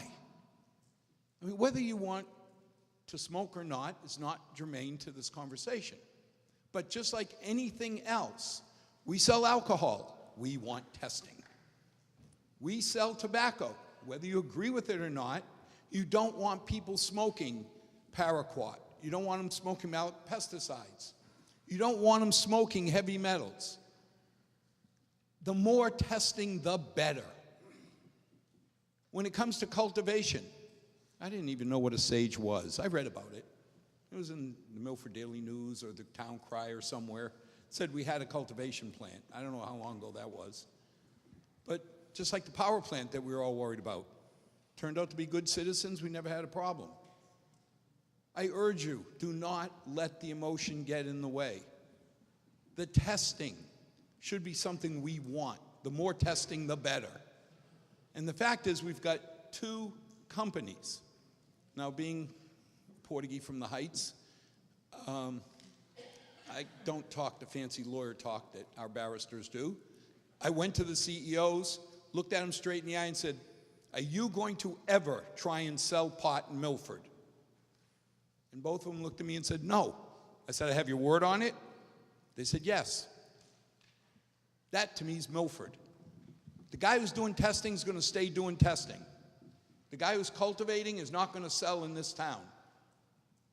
And they both gave me their word. Now, if they ever broke their word, then we'd be up in front like we would any other business. But to me, all this wordage of do you ban it except on a Tuesday unless it's raining? No. It's very simple to me. The town seems to have said no pot stores. They said, what's this testing and cultivation? I urge you, go forward with the amendment because it gives us what we want in the right way, and we're taking care of two Milford companies. And the last note, I also said, why aren't you supporting us? And both of them looked at me and it was earnest. They said, we were told to keep our heads down. I'm like, well, put them up. We want some money coming into this town from you. And I met one of the CEOs at the Melange supporting our medical center. I like it. I urge you to support the amendment. Okay, I just remind people to remain in their precincts when we're discussing this, all right? Any other vote can be heard? Donna, Nero?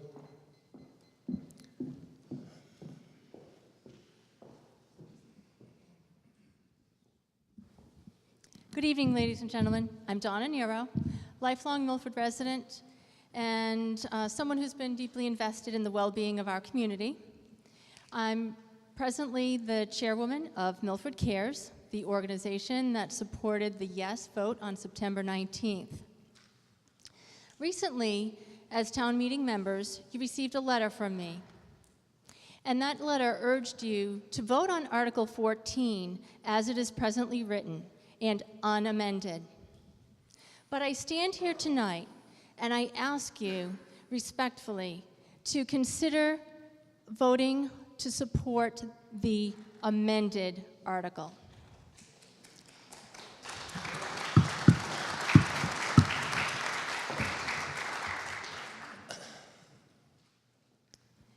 You've listened to the information presented here on the floor. You have packets in front of you where there is a letter from Michael Dundas, the CEO of Sage Naturals, and also from the founder and chief scientific officer, Chris Hudala, from Proverity Laboratories.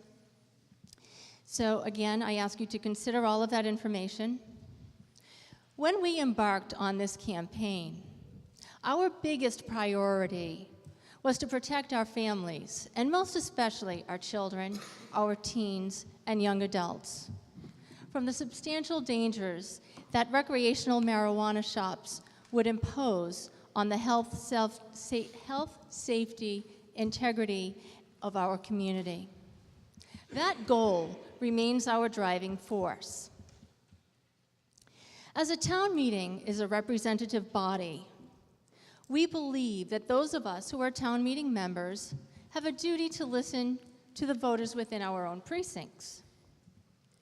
We listened when they voted yes on September 19th. And we are listening now as they tell us that even though they voted yes last month, they would like to see Milford's Sage and Proverity businesses be allowed to stay and expand in our community. We are also listening to the people who voted no on September 19th, who will now vote yes if the article is amended and Sage and Proverity are allowed to expand their businesses in town. Lastly, we are also listening to our town officials who agree that standing together to support this amendment is our best option and a win-win for all of us. If we fight this amendment, everyone will lose, and we will have recreational pot shops invading our family community. We have worked very hard to achieve a compromise that benefits everyone in our community. The only change from the original ballot language that's included in the proposed amendment is to allow the two existing medical marijuana businesses in town, Sage Naturals, a cultivation, product manufacturing, and distribution facility, and Proverity Laboratories, a testing facility, to expand into the same recreational marijuana activities restricted to the IB industrial zone only, which is the zone that they are both currently located in. Neither Sage nor Proverity will ever sell recreational marijuana here in Milford. Supporting this amendment would continue to prohibit all other recreational marijuana businesses from opening their doors in Milford. That means no pot shops selling the eye-appealing marijuana products such as the marijuana-containing cookies, brownies, pizza, etc. The interpretation of the Massachusetts state law continues to be hotly debated. There is a strong possibility that we will have to go back to the polls to vote to ratify tonight's proposed amended bylaw language to ensure the zoning bylaw matches the language on the ballot and offers Milford the maximum protection from legal challenges. We understand the inconvenience of this potential follow-up ballot question. However, we are confident that with your support and the pledged support from Proverity and Sage, that we can win that next referendum vote.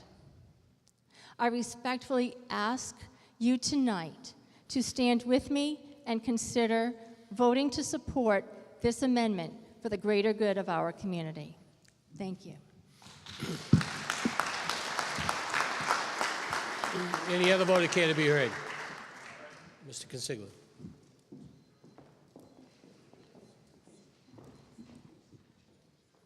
Good evening, David Consigli, Chairman, Milford Zoning Board, Mr. Moderator, Board of Selectmen. I certainly cannot match that particular speech. It was eloquently done. What I do want to give you a small piece of information so that everybody is on the same page. Back in 2013, when Sage came into this community, most of you probably didn't even know they were coming in. Came through the zoning board, came through the planning board. The restrictions were very, very tight. The police chief was involved. The fire chief was involved. The end result was a company to come in to pay commercial tax rates, providing jobs and more jobs, and also to be a good community partner. However, by the time they could get running, a year or two had passed, their build-out was in the millions and millions of dollars. When this article came up, it pushed me back, it shocked me, because other communities are out there right now looking for companies like this to provide host agreements, commercial tax bases, and jobs. It's nice to see tonight that this amendment is coming to the floor, not only for the town of Milford, but for the community as a whole. What I saw in expenses that we would have to be incurring tonight, and some of the money line items that we're going to be facing can be soft, that blow can be softened a little bit. But always remember that if we did not try to make this work tonight and try and support this, and I hope you do, Franklin is already in the middle of it. Uxbridge wants it. Bellingham wants it. Those companies could go there. So the expansion of this company possibly here and allowing them to expand and not create retail pot shops, I believe is a win, along with the testing company. So with that, I strongly urge you to vote for this amendment. Thank you. Any other voter care to be heard? Selectman Buckley.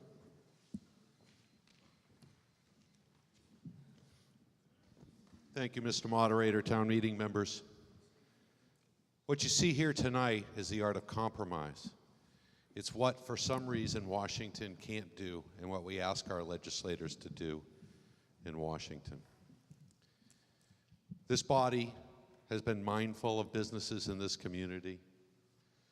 It's also mindful of its youth and what it hopes to achieve in the blocking of pot shops. Now, who knows where this industry will take us and what future legislation will come down the pike? I don't. There were a lot of moving parts. I was one of the selectmen that voted for the letter of non-opposition to the medical marijuana. I was comfortable that folks with glaucoma, folks with cancer should be able to access any form of treatment that might ease their pain or discomfort. Then the referendum came down in November and sent a lot of people spiraling. And without a clear understanding or even a Cannabis Control Commission, the MMA said, you better act on this fast. So we did. We adopted Auburn language that was consistently used by other communities as well, that had already been approved by the Attorney General's office. That's where that language came out. But all of that being said, to me, what's important is that two sides got together, talked about what the issues were, and found a common ground. And with all of the things that Attorney Fernandez talked about and Donna Nero talked about as chair of the CARES Committee, I saw an awful lot of work come about in a very short time.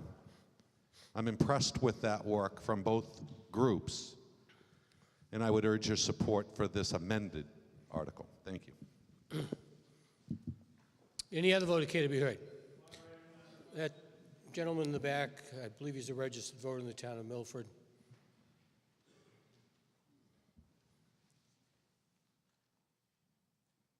Chris, identify yourself again, your address. Good evening, ladies and gentlemen. My name is Christopher Hudala. I'm the founder and chief scientific officer of ProVerde Laboratories, one of the two businesses that stands to be impacted by this. I moved to Milford 18 years ago when I joined Waters Corporation. Waters Corporation is a powerhouse of technology, great minds, great instrumentation. I spent 14 years there cutting my teeth. Chris, just let me interrupt, just your address again. I didn't get the address. Your residence here in Milford? 59 Beaver Street, Precinct 3. Hudala, H-U-D-A-L-L-A.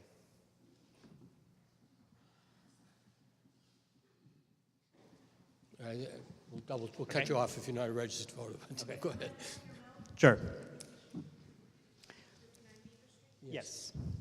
Okay. So I spent 14 years working at Waters Corporation in the Research and Development Department, working with some of the greatest minds in scientific and technological advancements. And that's really where I came into my professional expertise there.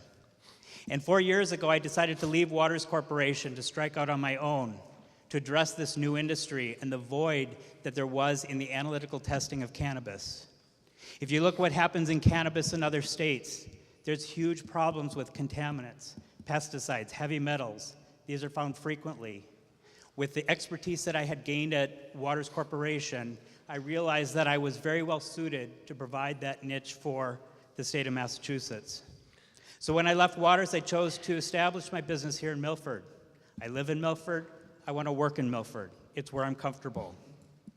So we established our business to provide the requirements, the regulatory requirements of testing cannabis in Massachusetts. Our mission is to ensure consumer safety, to make sure that products are labeled appropriately with the correct amount of THC or CBD.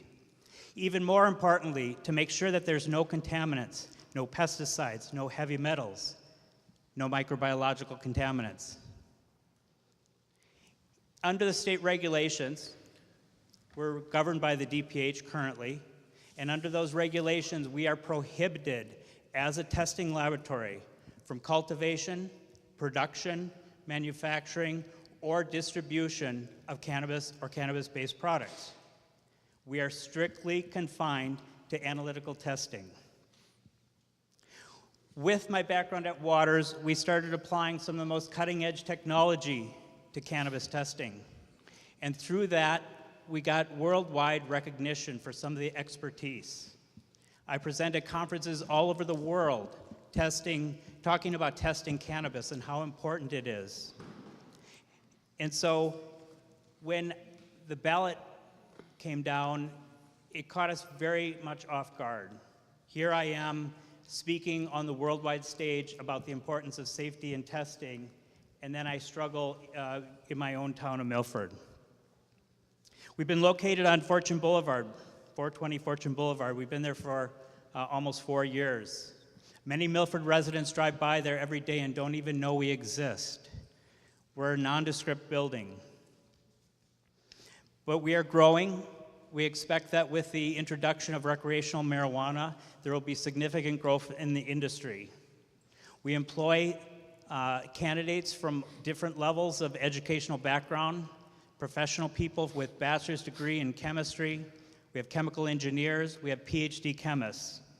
All of those with fairly decent salaries. We certainly want to encourage Milford residents. We would certainly have a preference for Milford residents. For me, that's a bit of selfishness because I don't want to be the only one in work on a snow day. But it is important to me, and I would certainly welcome people from the Milford area to come join us. If the amendment does not pass, ProVerde would not be able to remain competitive.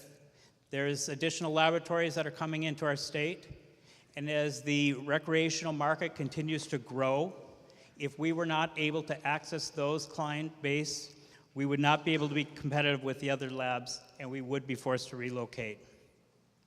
With the proposed amendment, it would enable us to continue to operate here in Milford, to serve the entire state-regulated cannabis market, to ensure that products that reach consumers, whether medical or recreational, were accurately labeled and free from potential contaminants. I would greatly appreciate your support on this amendment. Thank you. Any other voter care to be heard? Motion's been made to move the question on the amendment. It's been seconded. All those moving the previous question requires a two-thirds vote. All those in favor of moving the question will rise and remain standing until counted by the monitors. This is just on the amendment to the motion.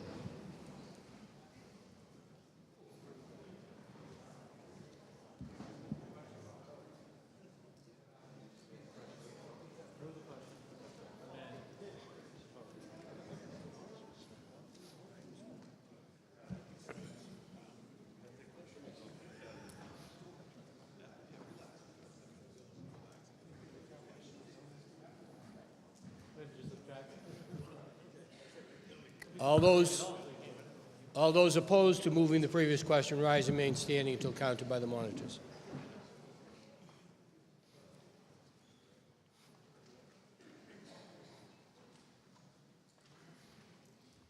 Precinct 1.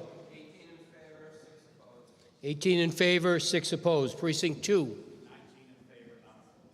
Precinct 2, 19 in favor, none opposed. Excuse me. Precinct 3. 24 in favor, 3 opposed. Precinct 4. Precinct 4, 20 in favor, 1 opposed. Precinct 5. Precinct 5, 26 in favor, 1 opposed. Precinct 6. 19 in favor, 2 opposed. Precinct 6, 19 in favor, 2 opposed. Precinct 7. 19 in favor, 1 opposed. Precinct 7, 19 in favor, 1 opposed. Precinct 8. 15 in favor, 2 opposed. And Precinct 8. I'm sorry. 16. 16 in favor, 2 opposed. At large? 12 in favor, 1 opposed. At large, 12 in favor, 1 opposed.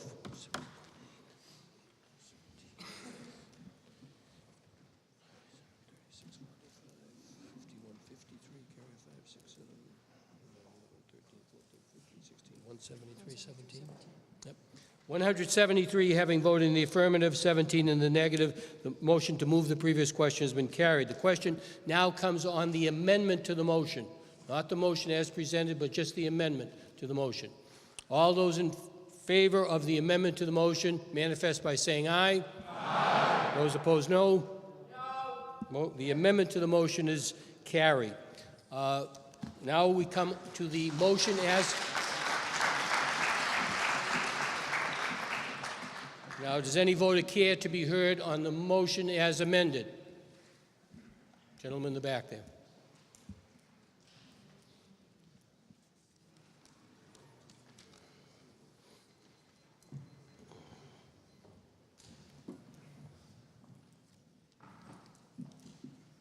Chris LaValle.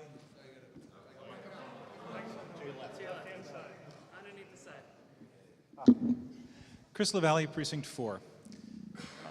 I think it's a good thing that we amended. Sorry. I think it's a good thing that we amended this motion, this article, but I think actually it doesn't really go far enough. Last month, 17%, less than 17% actually, of the registered voters in Milford voted against regulated, licensed retail establishments of marijuana. Little less than 13% voted for those.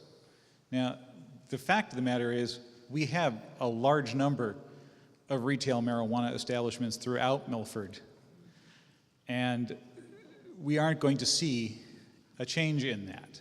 The problem is that they're not licensed, they're not legal, and the police don't have the tools to really take them down. Because back in 2008, we decriminalized possession of small amounts of marijuana, making it very hard for them to have any real effect on marijuana distribution and sales. That was compounded by allowing people to own plants under the medical marijuana law in 2012, and then it's pretty much out the window with 2016. Quite frankly, the only real hope for enforcement on retail or illegal retail marijuana is the Massachusetts Department of Revenue, to do the same things with marijuana that they do with alcohol and cigarettes that are sold without tax stamps and without license. But they need revenue from that, and that's one of the reasons that I supported licensed and regulated retail establishments. But the biggest problem with this zoning bylaw is that it still bars marijuana products. And there are a lot of marijuana products that you don't smoke or eat. Dr. Bronner's soaps all have hemp oil. Hemp is a marijuana product, and the Commonwealth has not established a difference between industrial hemp and marijuana. And until they establish language that does that, technically with this, we're banning the sales of shampoos, the sales of soaps, the sales of lip balms, and myriad other products that are currently legal, including cloth and rope, because they're marijuana products. We have a very restrictive zoning law already in place from the spring town meeting. And I would like to make the motion that we pass over this article until the next spring town meeting, when we can get the language of this correct and perhaps see a definition from the legislature of the Commonwealth to establish a difference between recreational marijuana and industrial marijuana products. Motion's been made to pass over the motion as presented. It's debatable. Does anyone care to be heard on the motion to pass over? If not, the question comes upon the motion to pass over. All those in favor of passing over manifest by saying aye. Aye. Those opposed, no. No. Motion to pass over is defeated. Any other voter care to be heard on the motion as amended? Yes, Mr. Costa.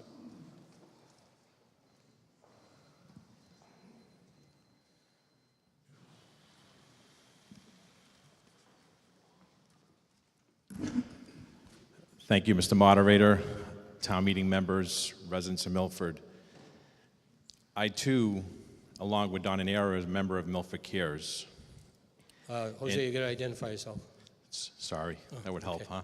Jose Costa, Precinct 2. This decision that we made was very difficult. It was a decision that took a lot of time, a lot of research, a lot of information, and I guess information was the key thing. You make decisions according to what you have in front of you at the time. And what we had in front of us at that time is different from what we received 2 weeks ago. It's different from what we even received tonight. And looking at all that, it became clear to us that it was important to this community that we think about jobs that people currently have. We think about the revenue as well. And our main focus, I really had a hard time understanding what the last speaker was talking about in regards to the state mandates. I've never heard that. But our main focus of our group related to not allowing the dispensary of marijuana in our town. We felt that was the #1 issue. And as we looked at all this information, as we heard and you read what Sage has put before you and Proverti's put before you tonight, I really feel that this article is the right article for us. It makes sense for our community, and I urge your support in passing this article tonight. Thank you. Any other voter care to be heard? The gentleman in the back there.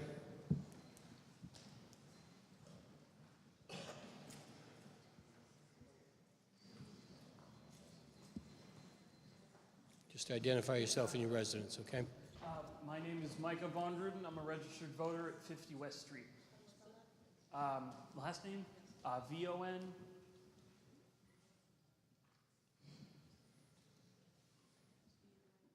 R-U-E-D-E-N. Yes. Okay. Good. All right, thank you. You have to give me a moment to make sure that I don't spill my lungs out here. This is the first time I've spoken to such a large crowd. Thank you for hearing me. I am appreciative of the fact that we passed the amendment for this, if this motion goes through. I, however, disagree with Article 14 in its entirety. I feel that we've deceived ourselves into thinking that if we ban recreational pot sales here in Milford, that we're going to keep pot completely out of the town of Milford. And I feel like we're losing out on a big opportunity here to increase our tax revenue through the opportunity to provide these products in a safe and controlled fashion. I think we're all in agreement here that we don't want to see kids with pot, we don't want to see drug dealers in our streets, and I feel that by giving us the opportunity to properly legislate it, regulate it, and control it, we're giving the town of Milford a better chance to benefit from the possibilities that it provides us. If we look to Colorado, who's done a great deal of regulation, they've been pioneers in this, trying to get the most benefit out of what's changing for us. They've seen decreases in violent crime, they've seen decreases in traffic fatalities, and the state has been raking in a lot of tax money for a lot of its own beneficial purposes, combating homelessness, putting money into the educational system. And it's been something that's really been rejuvenating them and providing them a much better path forward, and I'd like to see that here for Milford too. I've been a resident here in Milford for almost 10 years now. I've grown to really like the place. Franklin doesn't have that kind of charm, but don't tell them that. And I would like to see Milford not shy away from the future. I know the future can be intimidating, filled with uncertainty and doubt, but I would like to see us tackle it head on. I would like to see Milford lead the charge and not let Franklin and Uxbridge and Bellingham beat us to the punch. Thank you. Any other voter care to be heard? The gentleman in the back there.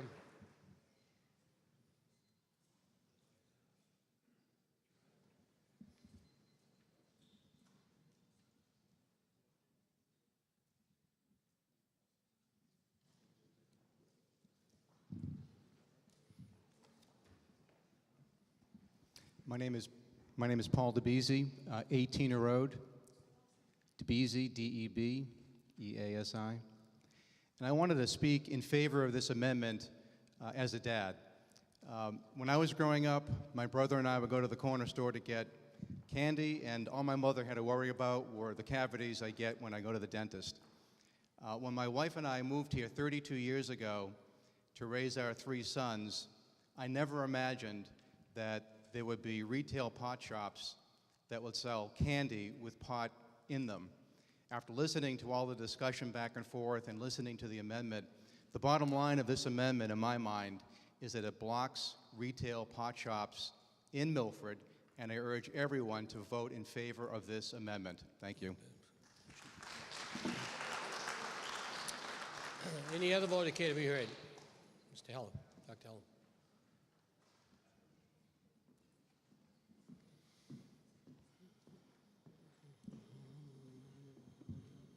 Thank you, Mr. Moderator.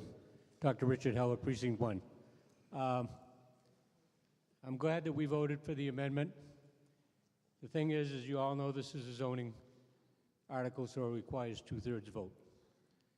If we don't get the 2/3, then it does not mean that Pro Verde and Sage will have a problem, because we have zoning, as the planning board said that at their May meeting that they voted against this situation because we have said zoning. As one of the previous speakers spoke about, I think that times have changed. I grew up in the town of Milford, was away for many years, came back and have been here for well over 40 years now. The world is changing. I think we have to change with it. The marijuana situation is probably going to be, or is, from what I understand, one of the most regulated industries that the state of Massachusetts has ever seen. When I grew up, we had little candy stores on the corner. We get candy. This is not going to be a situation where our kids can go down to the corner store and pick out penny candies. The security that's required when somebody goes in to get marijuana, and particularly medical marijuana. I had several clients and friends that have cards for medical marijuana. Presently, they have to go out to either Northampton, place in Worcester. They have to travel quite a distance to get where they're going. There was an article in the Globe recently that stated in Northampton that they have seen an increase in their bottom line in the community because of the marijuana pharmacies out there. People go out there, they get their marijuana, they see a shop, they stop in, they go to lunch, and they've seen an increase in their economy. I recommend that you vote against this. Sage and Pro Verda will be protected. The town of Milford will be protected. Thank you. Any other vote care to be heard? Oh, before we get somebody else. Okay. Mr. Kincaid.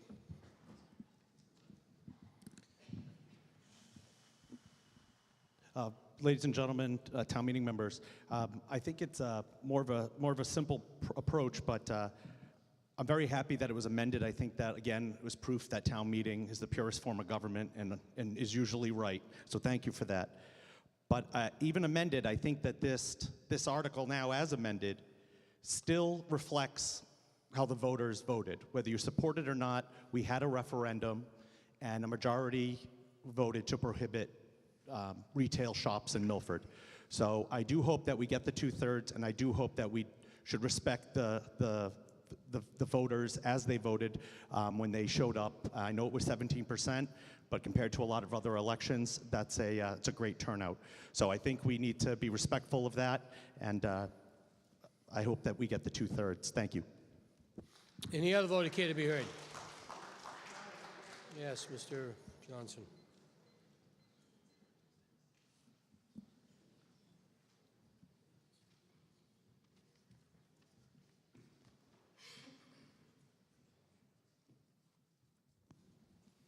Good evening.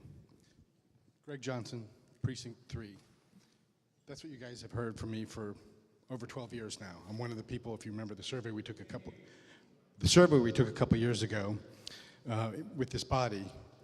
I'm one of those people that's been here over a dozen years. And I've seen lots of changes in the way we would conduct our business in recent years that, is why I can't not come out here. I've never missed a vote in all those years, and I've never left early. Now, most of you know I'm not born in Milford, but I grew up in New England. I bounced around a bit, 4 junior high schools, 2 high schools, and one of those was in the city known as the dry capital of the world, Westerville, Ohio, a town very much like Milford. And as a dry community, they didn't have the tax revenues always there. I was only there for 3 years, and during those 3 years, I witnessed tax overrides every single year. A community, a bedroom community to its capital, bordering farmland in the middle of nowhere, but still a suburb. Very much like us, same size. They grew so fast, the attraction to all the family, to come into a community like that, made them grow so fast they had 3 high schools of the same size ours is. Now, that's after I left. When I was there were only 2. So in the span of 4 years, they needed a new high school. And as we've seen with just doing recent schools, they don't come cheap, not in any state. But anyways, after I graduated, I came to Boston. I went to Boston University's College of Engineering, and I've been in the area ever since. I'm also a father and a husband. And when it came time for my family to come and settle down, we chose Milford. We weren't born here, like I said. We chose it. This is where we wanted to bring our family, and there's no reason, why wouldn't you want it? It's a nice, idyllic town. But things have changed recently. Obviously, you can see I'm a veteran. I don't normally dust off this part of my uniform, but it's one of those things that, as most veterans, none of us stood up and did what we did to oppress any votes. Show me a veteran who stands up and says that, and I'll show you a really poor veteran that needs a blanket party. But that's neither here nor there. We have our own community, and so we have our own rights. I mean, the Question 4 issue passed in this town. We all know it did. That was less than a year ago. It passed with an amount of votes that is 60% of the total turnout of the recent referendum. It was a presidential election. Over half of the town came out and told us what they think. That's huge, especially in this day and age. Now, the margin was thin. Of course, I appreciate that. But with a turnout like that, a thin margin is not one you just look sideways at and go, oh, well, that doesn't count. The process allowed us to have a second vote in our town, and here we are. That was done. Now, that process itself, I find to be compromised at best. I mean, we used, for the right reasons, and understandable concerns have been expressed, and I get it. Don't want your children using it. Mine don't. They will not, for instance. I don't want any of yours who don't have access to it that they don't get. But we've found that with the help of outside people, we've been told half a story. We've been given half the facts and figures. It makes us feel we should be afraid of something. And then we rushed, needlessly hasty, into this referendum. We had a forum here, unlike any I've ever seen since I've been in Milford. Usually every side is representative, but this was different.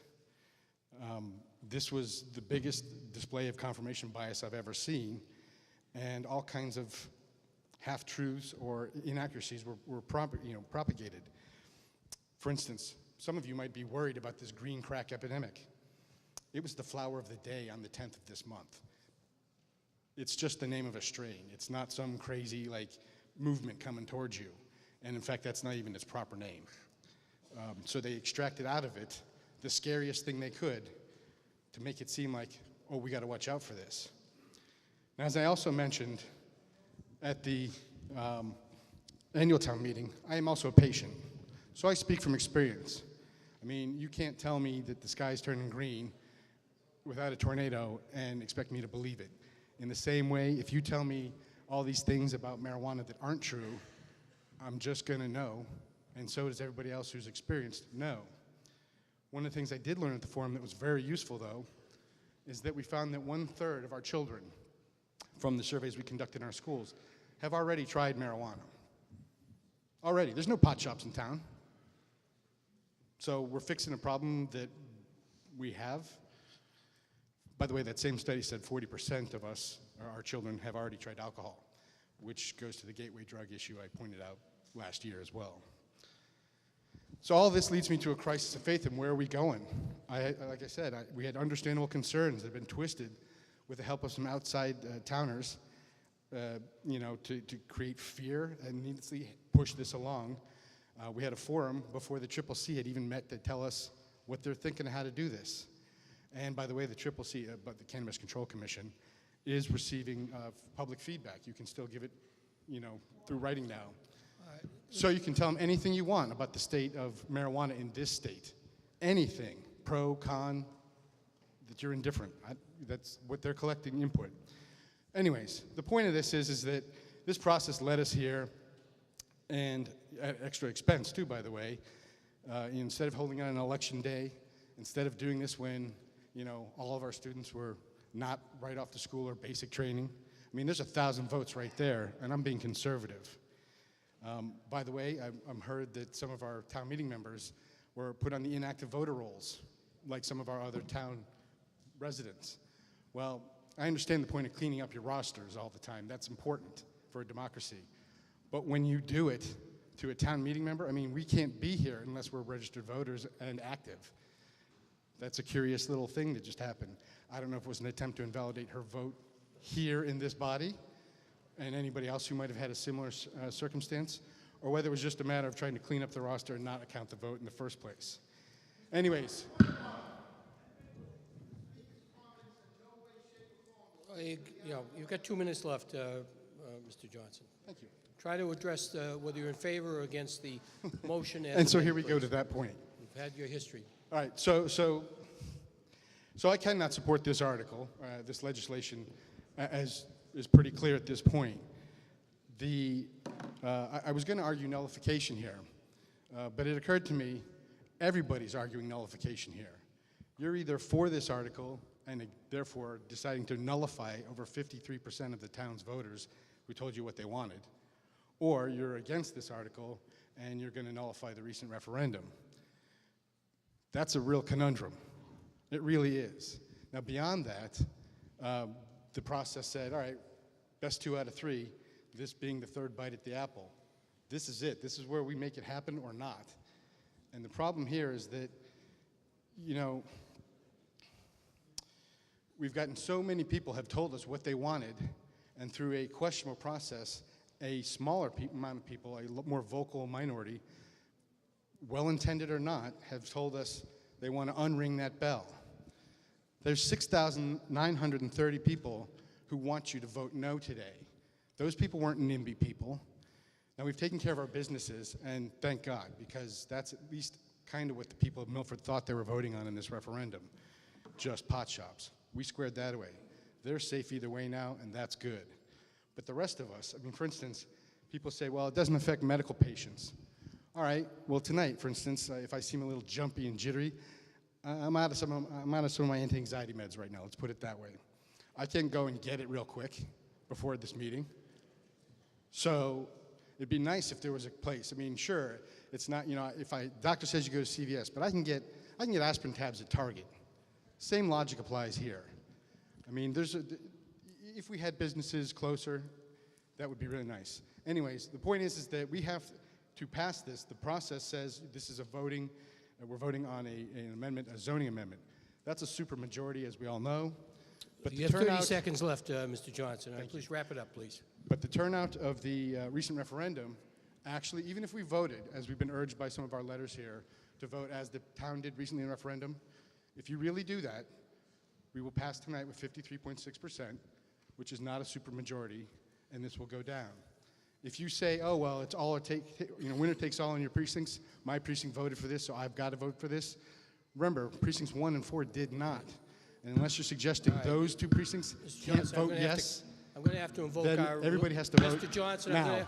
I'm going to have to invoke our 10 minutes. You've spoken longer than any person that's addressed this meeting. Yes.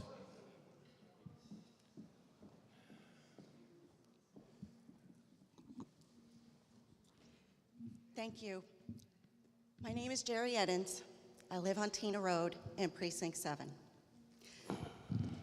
Ladies and gentlemen, a town meeting. I had not initially planned to get up and speak tonight. I have no notes. I did not anticipate that the discussion would go the way that I am finding it going right now. I can tell you that my husband and I moved to Milford over 20 years ago. We chose it. We chose it in order to raise our 2 sons here. We take great pride in living here in Milford. We have fought throughout the summer to do our best to keep Milford safe, to protect the health and safety and integrity of this family-centered community that, yes, also prizes the business community here in Milford. I can say that I 100% support medical marijuana. As the daughter of 2 cancer survivors, I know that my parents and probably many other people in this room benefit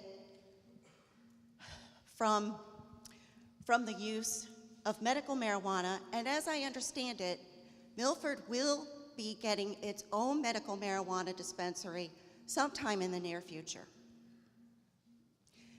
In researching this critical topic that we are facing a decision about tonight, one of the most revealing articles that I read was an article in Politico magazine.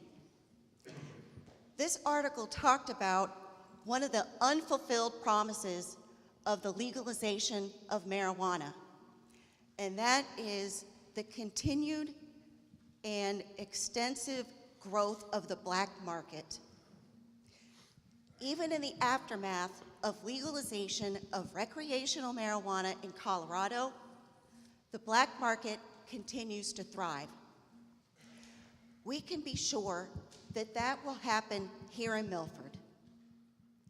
And yet, if we choose to pass this article tonight as it is amended, we will be able to support the activities of Pro Verde in their mission to test all marijuana that will be sold legally in dispensaries outside of Milford. Let's take a moment and think about the zoning that we currently have. A previous speaker noted that the zoning is very restrictive. I beg to differ. Right now, retail pot shops would be allowed in what are called the 3 industrial zones in Milford: IA, IB, and IC. The IA zone goes like a vertical ribbon down the heart of Milford. I want you to think about Dilla Street. If you start at Dilla Street and you go down south on Sumner Street, past St. Mary's Church, past Main Street, all the way down to where the Depot Tavern is, that is all a zone in which we could have pot shops across from St. Mary's Church, right next to the bike trail. The IC zone goes on Route 16 from the current Stop and Shop location all the way to 495. The last zone is the IB zone, which is where Sage and Pro Verde are currently located. This includes several gateways into Milford. We're talking about Route 85 from where Sherwin-Williams is down to Wendy's, Fortune Boulevard, Route 109 west to where the new Stop and Shop Plaza is going to be. Because we have 2 exits off of 495, if we allow pot shops to open here by not voting 2/3 to support the amended article tonight, we are very likely to have people traveling up and down 495 coming to Milford to purchase pot, to consume it while they are still in their cars, perhaps to go to locations within Milford, the bike trail, Draper Park, playgrounds. Let's not forget that some of these recreational marijuana products we're talking about are colorful, they're fanciful, they look just like the candy that you can buy at the grocery store. They look just like the cookies you can buy on a shelf at Shaw's. It would be very easy to take a bag of these gummy bears and take a nice walk on the bike trail.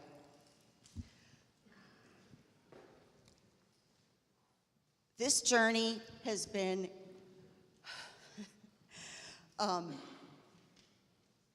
we're at a critical juncture. It is imperative that everyone thinks about the health and safety of your kids, our grandkids, and what it will mean for Milford if we allow pot shops to open here. It doesn't belong here. We need to keep Milford safe, and I urge everyone here to approve the article as it has been amended. Thank you.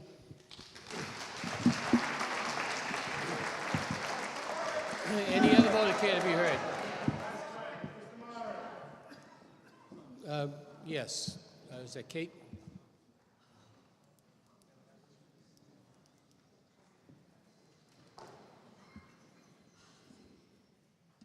Kate Mastriani.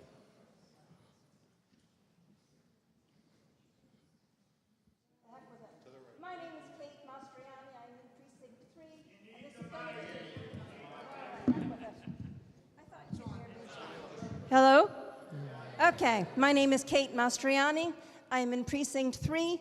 This is going to be short and sweet. Please support the article as amended. We need to ensure 2/3 support. I'd like to move the amended article to vote.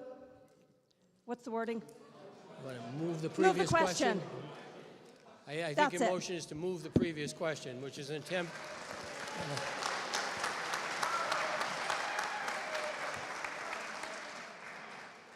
She's moved the previous question, which is, she's not questioning the quorum, she's moving the previous question,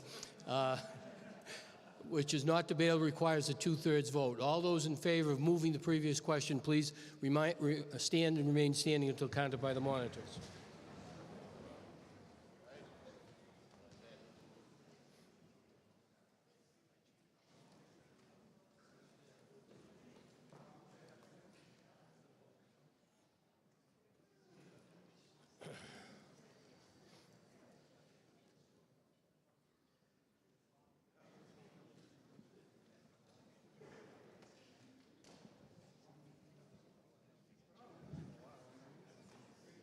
All those opposed to moving the previous question, rise and remain standing until counted by the monitors.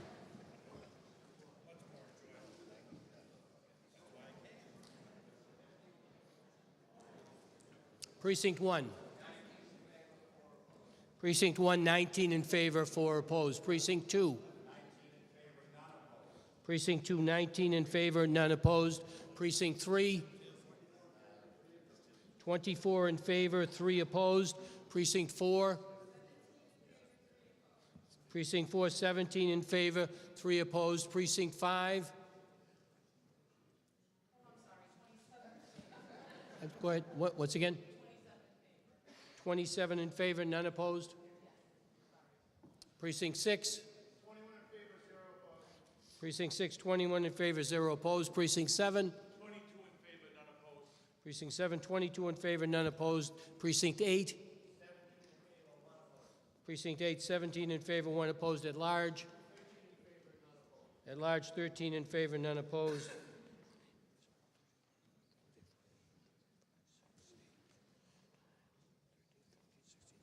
$174 to 11? 179 to 11, right. 179 having voted in the affirmative, 11 in the negative. The motion to move the previous question has obtained the necessary 2/3.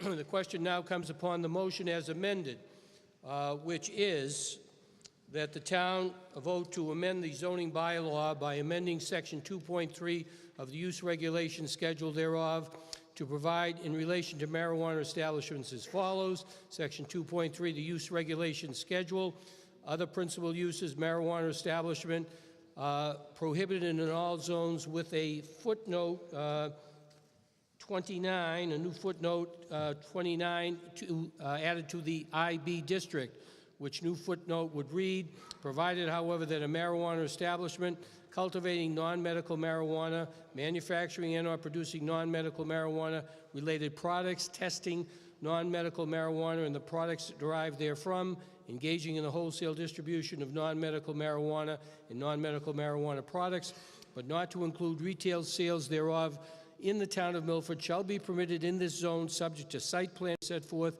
in section 1.15 by any entity or successor thereof that was licensed or registered by the Commonwealth of Massachusetts and approved to operate in the town of Milford prior to July 1, 2017 as a medical marijuana treatment center or a marijuana testing facility as defined under Massachusetts law.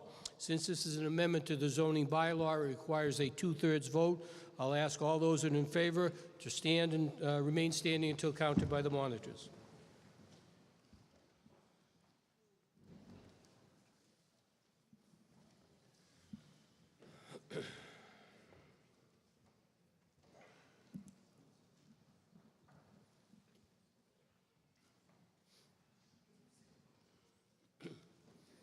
All those opposed will rise and remain standing until counted by the monitors.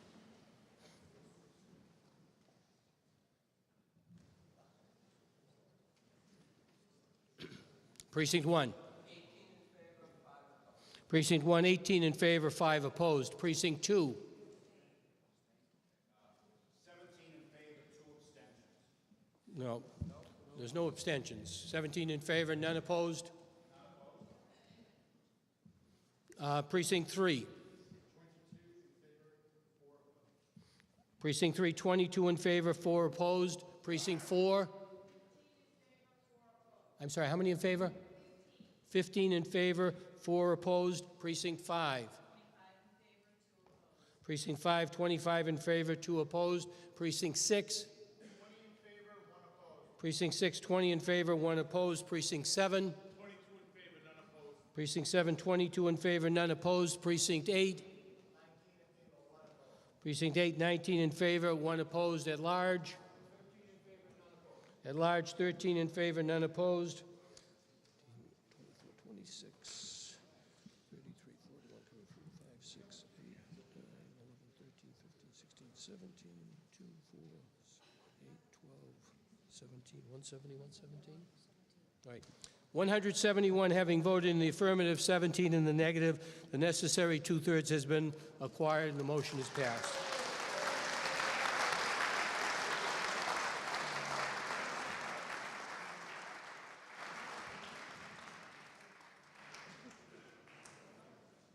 Article 15. Yes, Mr.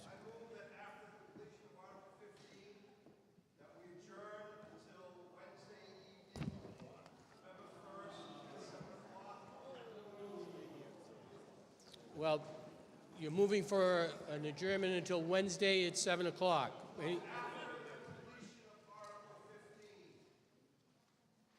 Well, all right, we'll discuss Article 15, then you can bring the motion after Article 15. Article 15, Mr. Moran, Mr. Costa.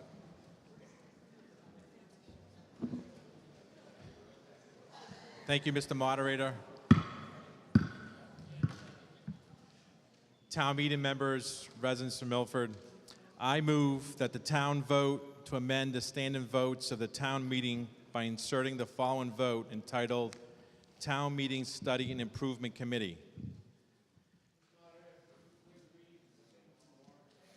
Motion made and seconded that we waive the reading of the remainder of the motions exactly as appears in the warrant. Is it? Yes, it is. It is. Any voter care to be heard in the motion to dispense?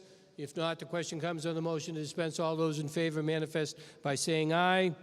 Those opposed, no. Motion is carried. Mr. Costa. Mr. Moderator, town meeting members, I'm glad I didn't have to read the entire thing. I think the 10 minutes will be, I'd run out of time on that one. My name is Jose Costa for Precinct 2 and chairman of the current town meeting working group sponsored by Citizens for Milford. I know most of you are familiar with this group, but for those new members that are not, please give me a few minutes to share who we are and how our work leads us to tonight's article to form a town meeting study and improvement committee. The town meeting working group was started by the Citizens for Milford from a suggestion they received from a Milford resident, Reno DeLuzio, to improve the experience and the quality of our town meeting process.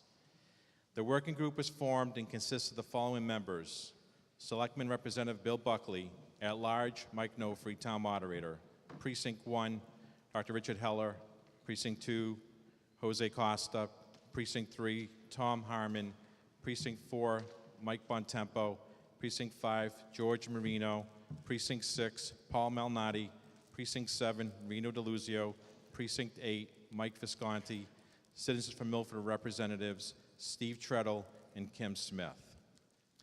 We also work closely with the town clerk, Amy Neves, town administrator, Richard Villani, and the Milford Selectmen. The mission of the working group was to develop and conduct a survey of all town meeting members to identify opportunities to improve the quality and efficiency of town meeting and the experience for members, analyze the survey results, and then issue recommendations and implementation plan. As you know, Reno DeLuzio presented at past town meetings, and you received a copy of the survey results from the town clerk's office. The survey strongly favors retaining town meeting form of government. Town meeting is a separate branch of government. The town meeting members should have a say as to how it's conducted. And the town meeting study and improvement committee will be a consistent force for pursuing the improvements you have asked for in the survey. So on September 11th, our working group sent a letter to the selectmen recommending immediate improvements that they could make to the town meeting process. These improvements were overwhelmingly supported by town meeting members in the survey, and approximately 80% of town meeting members responded to the survey. The immediate improvements included, for example, what you've seen here tonight, which was to move around some of the precincts once in a while so people, they always sit in the back and have a chance to sit in the front. It also included reciting the Pledge of Allegiance, which we've done tonight as well. Both of these items were adopted, and with the assistance of the town clerk and the moderator, we have implemented them already here tonight. In addition, the letter also noted several other important items that require more discussion, analysis, and identification of costs. Some of these items include improving our audio and visual systems here, speaker time limits or rules of when we should speak or not. As you've seen, when we move to implement something like a 10-minute time limit, it means that not only it limits my presentation to 10 minutes as well. So if we have a big article to present a school or something like that, that's going to take more than 10 minutes. So we really need to have some rules in play how we're going to do this. So that needs more discussion. We also what came out is presentation guidelines and rules. So those are examples of things that need to have more discussion.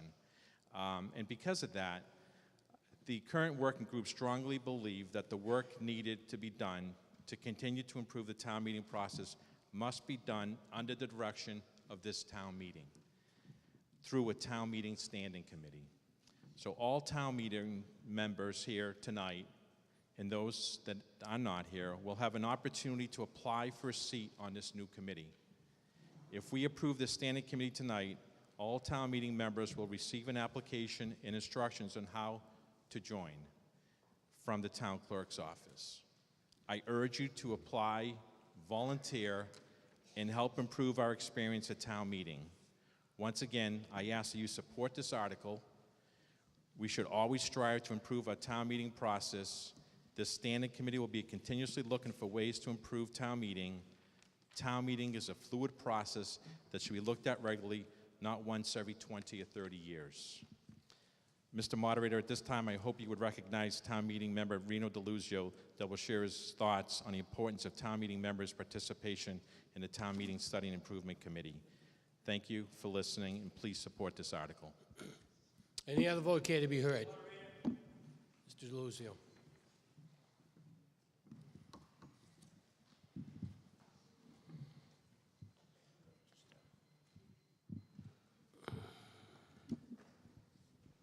Thank you, Mr. Moderator, town meeting members.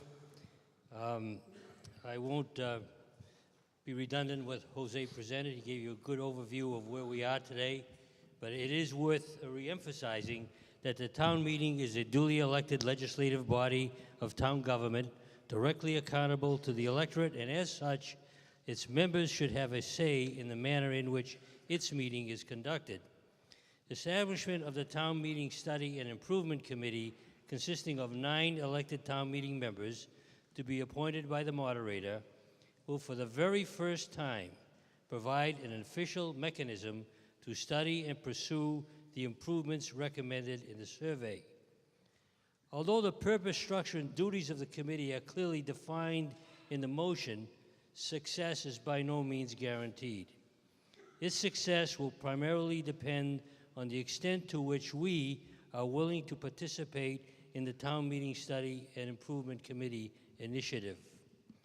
If we are indeed serious about retaining our town meeting for future generations, we have to take the first steps by voting for this motion, and if it passes, apply for committee membership, which I'll get to later. As you can see from the list of duties, there are a wide variety of areas to pursue. In my experience as a town meeting member for over 45 years, and as I look around this room, I am convinced that there is a great deal of diverse talent among us. If that talent is brought to bear, the success of this initiative will be greatly improved. As such, each of you contemplates applying for membership, keep in mind that we are elected to represent our constituents. An assumption can be made that two significant components of that obligation are: A, to assure the people's meeting is being adequately served by the information and presentations provided by town departments, boards, commissions, and committees; and B, that both its conduct and its audio-visual systems facilitate debate and the free exchange of ideas. So here we are. The moment of truth has arrived. Now is the time to ask ourselves if we are willing to devote some of our time and talent to assure our town meeting remains relevant and viable for the 21st century and beyond. The test of our collective resolve will be reflected in the number of membership applications received over the next month. If this motion passes, as Jose had said, the town clerk will send this application form to every elected town meeting members via email or U.S. mail for those who do not have an email address, hopefully by the end of this week. Applications to be considered for appointment to the committee must be returned no later than November 30th. However, additional applications may be submitted after November 30th, and along with any remaining initial applications will be considered for subsequent committee appointments or subcommittee assignments. It is said that democracy is not a spectator sport. There is no better way to get in the arena than to participate in the Town Meeting Study and Improvement Committee initiative. In conclusion, I urge you to vote favorably on this motion and encourage you to submit an application to serve on this committee. Thank you very much. Any other voter care to be heard? Yes.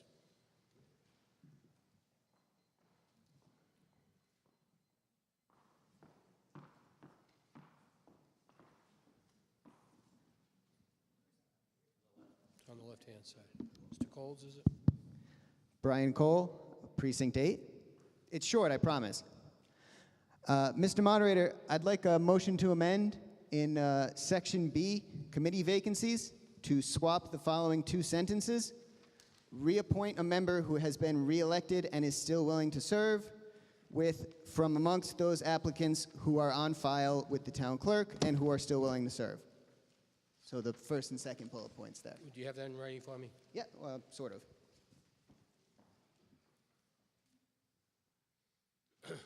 The amendment to the motion is as follows. In Section B, committee vacancies.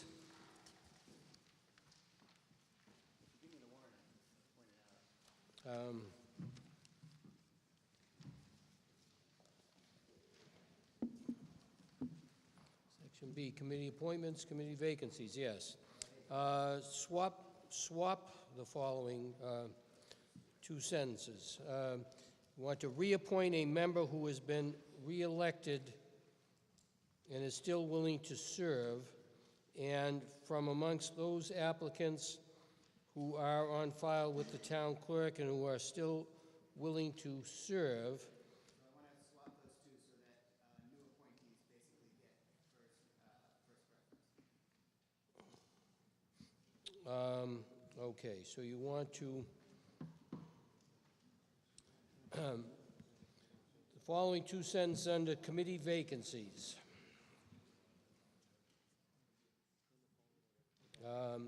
reappoint a member who has been reelected and is still willing to serve, and from amongst those applicants who are on file with the town clerk and who are still willing to serve.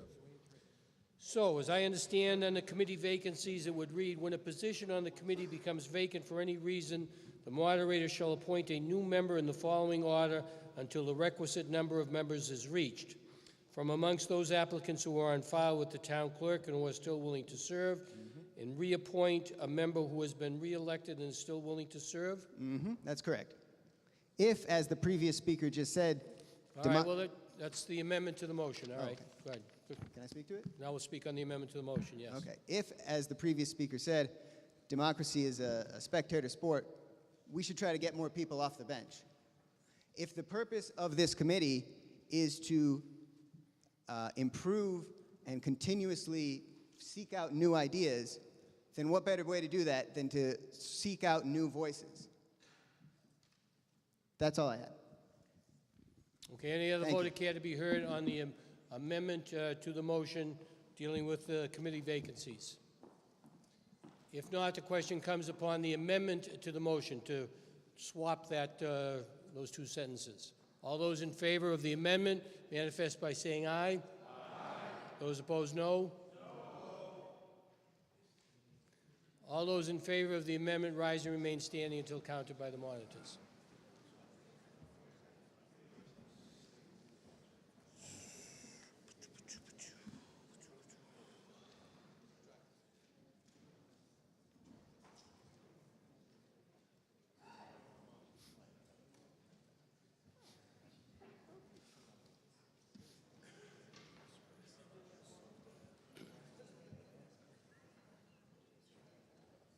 All those opposed to the amendment rise and remain standing until counted by the monitors.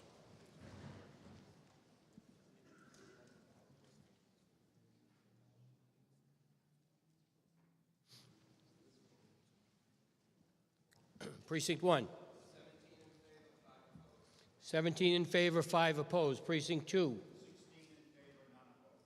Precinct 2, 16 in favor, none opposed. Precinct 3. 15 in favor and 13 opposed? 13 and 10, boy. All right, 13 in favor, 10 opposed in Precinct 3. Precinct 4. Precinct 4, 14 in favor, 1 opposed. Precinct 5. Precinct 5, 13 in favor, 9 opposed. Precinct 6. Precinct 6, 10 in favor, 8 opposed. Precinct 7. Precinct 7, 15 in favor, 5 opposed. Precinct 8. Precinct 8, 12 in favor, 2 opposed. And at large? 5 in favor, 6 opposed. 22, 28, 35, 34, 5, 6, 7, 8, 9, 10, 11, 8, 13, 21, 30, 31, 36, 1, 15 to 46. 115 having voted in the affirmative, 46 in the negative. The amendment is carried. Any further discussion? Anyone wish to speak on the motion as amended? If not, the question comes upon the motion as amended. All those in favor manifest by saying aye. Aye. Those opposed, no. Motion is carried unanimous by majority.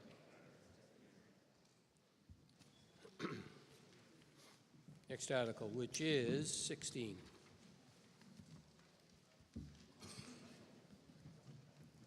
Jerry?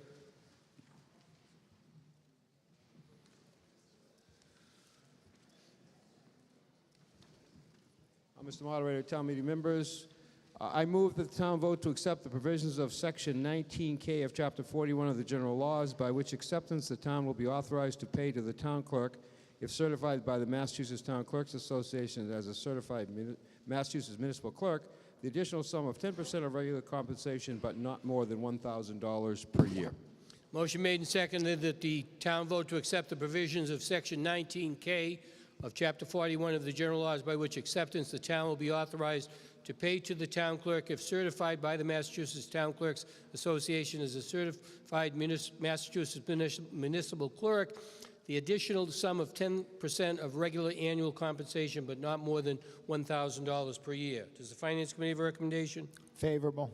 Favorable. Any vote care to be heard? Jerry? Mr. Moderator, yeah, ladies and gentlemen, this may look somewhat familiar to you because we just did this in May in relation to the town treasurer's position. The same kind of statute authorized the same potential increase, which is really $1,000. The 10% would be much more, so the $1,000 is the most. You did that for the treasurer, and we're seeking to do that here for the town clerk. Also, it's important, as you know, that we have people that are highly trained and as educated as we can possibly get in their fields. And this incentive, as it did with the town treasurer, will help now and in the future to ensure that we have those kind of people and they get the necessary training. So we urge your support. Any other vote care to be heard? If not, the question comes upon the motion as presented. All those in favor will manifest by saying aye. Aye. Those opposed, no. Motion is carried unanimously. Article 17. Yes, Mr. Erickson.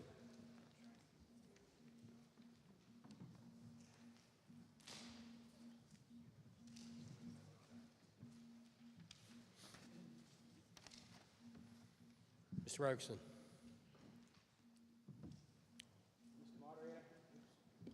Mr. Moderator, town meeting members, I move that the town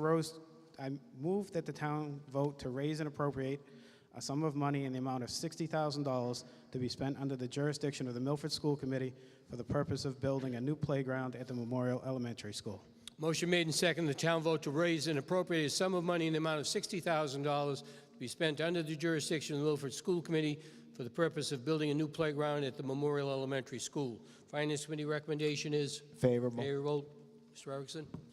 Thank you, Mr. Moderator, town meeting members. The Memorial School PTO has been working diligently for years to raise money to replace antiquated and unsafe playground equipment. A little over a year ago, the front playground equipment was replaced through the efforts of fundraising and volunteers. The larger back playground is a more expensive project. The Milford School Committee, working with the Memorial School PTO, is asking for this sum of money to be appropriated, which will match the fundraising efforts and allow for the new back playground. Any other vote care to be heard? If not, the question comes upon the motion as presented. All those in favor manifest by saying aye. Aye.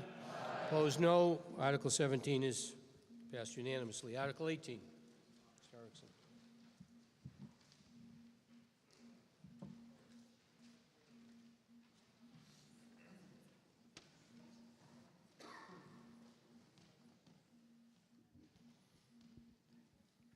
Mr. Moderator, town meeting members, I move that the town vote to raise and appropriate the sum of $300,000 to be spent under the jurisdiction of the Milford School Committee for the purpose of purchasing Chromebooks for every student in grades 10 through 12.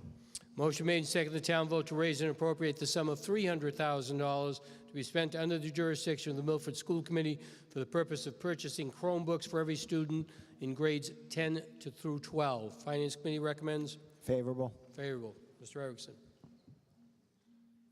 Thank you. Mr. Moderator, town meeting members, this request, if approved, will enable the Milford School District to complete their one-to-one Chromebook device initiative that began last year in grades 3 through 5 at the new Woodland School.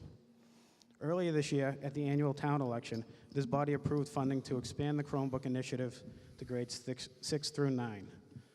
Initially, that article would have supported rolling out grades 6 through 12, but through collaboration with the Finance Committee, it was decided to defer the request for grades 10 through 12 until tonight's fall town meeting.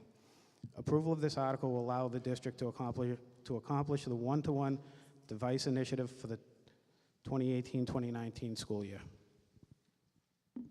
Any other vote care to be heard? If not, the question comes upon the motion as presented. All those in favor manifest by saying aye. Aye. Those opposed, no. Motion is carried unanimously. Article 19. Motion made and seconded. We pass over Article 19. Motion to pass over is take no action on the article that was inserted in the warrant. It's debatable. Any vote care to be heard in the motion to pass over? If not, the question comes upon the motion to pass over Article 18. Article 19. All those in favor manifest by saying aye. Aye. Those opposed, no. Motion to pass over is carried. Article 20. Town Council Moody.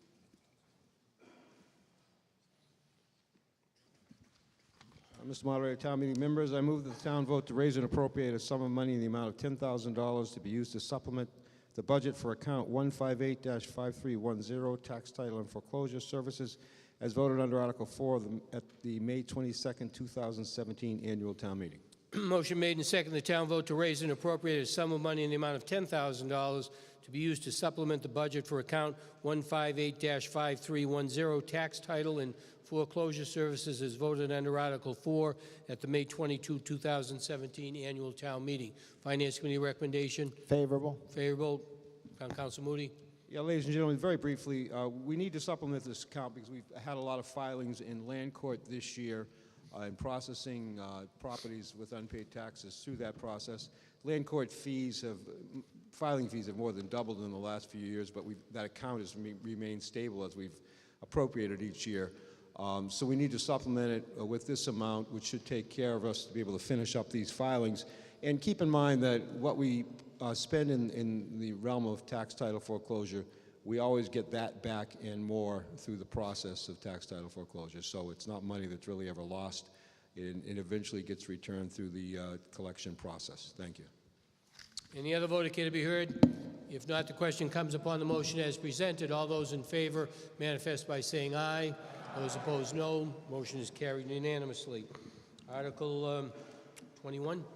Moderator? Yes.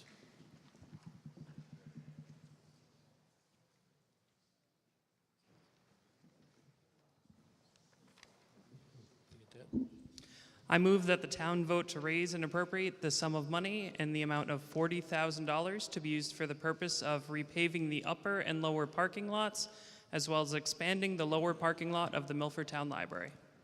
Motion made and seconded. The town vote to raise and appropriate a sum of money in the amount of $40,000 to be used for the purpose of repaving the upper and lower parking lots, as well as expanding the lower parking lot at the Milford Town Library. Finance Committee recommendation? Favorable. Any vote care to be heard? Yes. So the library parking lots haven't been touched in 30 or so years, and we're looking to expand the lower lot as well for more access to Memorial Hall and our staff during operating hours. And the lots are in rough shape, and we would really appreciate your support in this article. Thank you. Any other vote care to be heard? If not, the question comes upon the motion as presented. All those in favor manifest by saying aye. Opposed, no. Motion is carried unanimously. Article 22. Rory?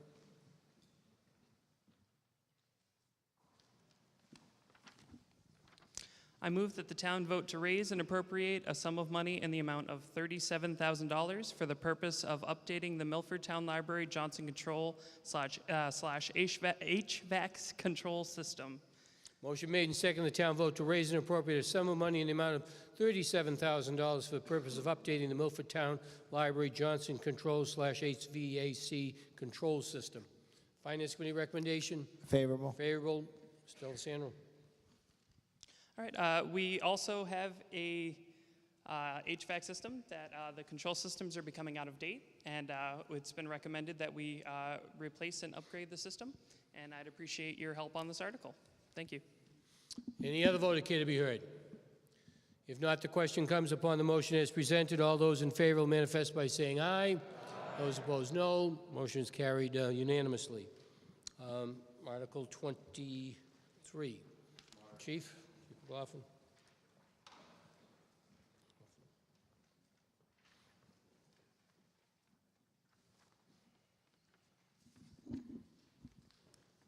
Mr. Moderator, Tom O'Laughlin, Precinct 5.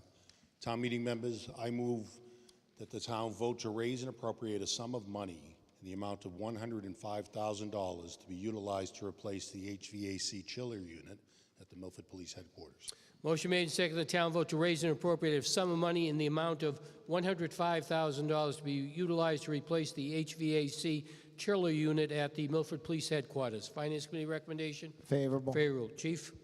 Ladies and gentlemen, 2 years ago you voted to replace the boilers. That was done. Last year you voted to replace the controllers. This is the last piece of the HVAC system that is now well over 25 years of age. Any other vote care to be heard? If not, the question comes upon the motion as presented. All those in favor manifest by saying aye. Opposed, no. Motion is carried unanimously. Article 24.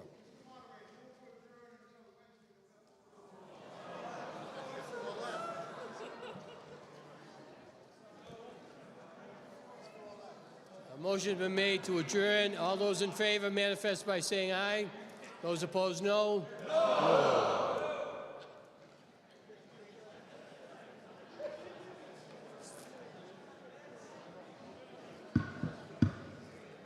Article 24. Article 24.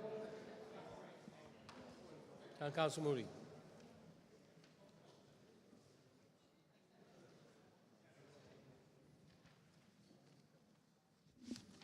Mr. Moderator, town meeting members, I move that the town vote to amend Article 12 of the general bylaws of the town entitled Streets and Sidewalks by striking the current Section 5 and replacing the same with a new Section 5, which new section shall read as follows. Section 5, street numbers. Every building used as a dwelling or place of business shall maintain in a conspicuous place the street number assigned to it by the assessor or administrator, who shall assign such number upon application for a building permit, or upon request of the owner, occupant, or other public official in the case of existing buildings. Such number, with numerals at least 3 inches high, shall be affixed by the owner within 30 days of occupancy for new structures or within 6 months of his notification of assignment in the case of existing buildings. Any pre-existing conflicting numbers shall be removed with the same time limits.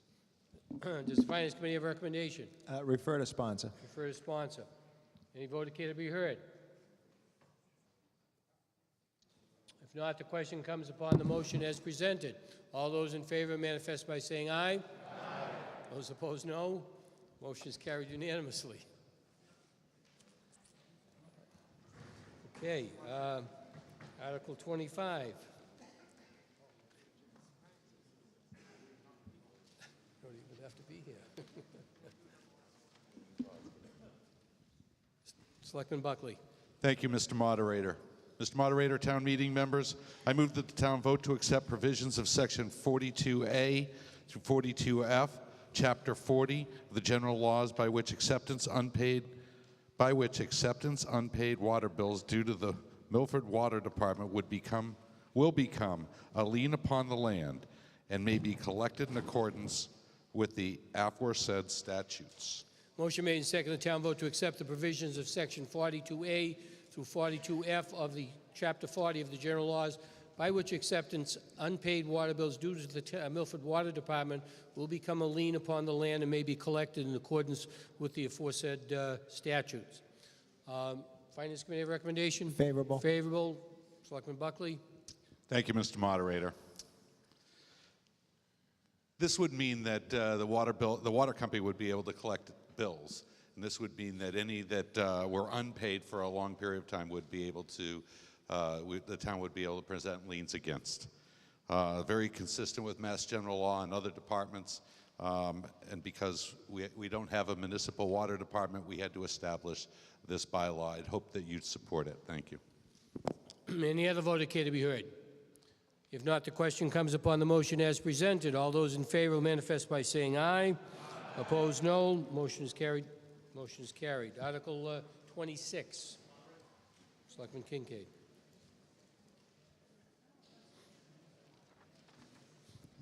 Mr. Moderator, town meeting members, I move that the town vote to raise and appropriate a sum of money in the amount of $500,000, $300,000 of said sum to be added to the town stabilization account number 8300, and $200,000 of said sum to be added to the stabilization account number 8325.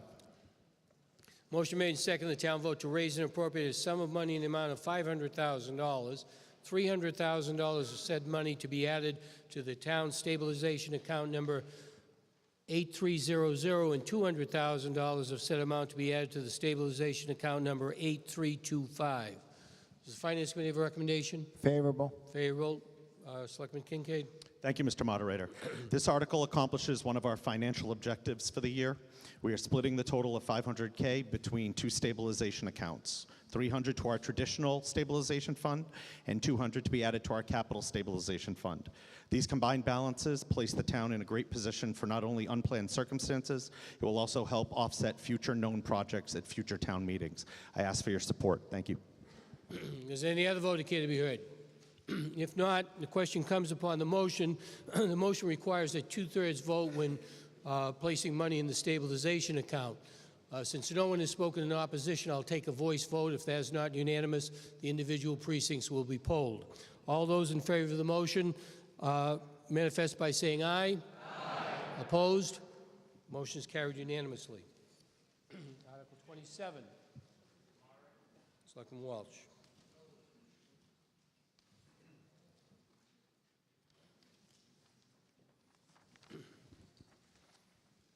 Selectman Walsh. Mr. Moderator, town meeting members, I move that the town vote to transfer the sum of $1,300,000 from the excess and deficiency account, said sum to be utilized to offset operating capital and debt expense to fix the tax rate for the fiscal year 2018. Motion made and seconded. The town vote to transfer the sum of $1,300,000 from the excess and deficiency account, said sum to be utilized to offset operating capital and debt expense to fix the tax rate for fiscal year 2018. Finance Committee recommendation? Favorable. Favorable. Any vote care to be heard? Selectman Walsh.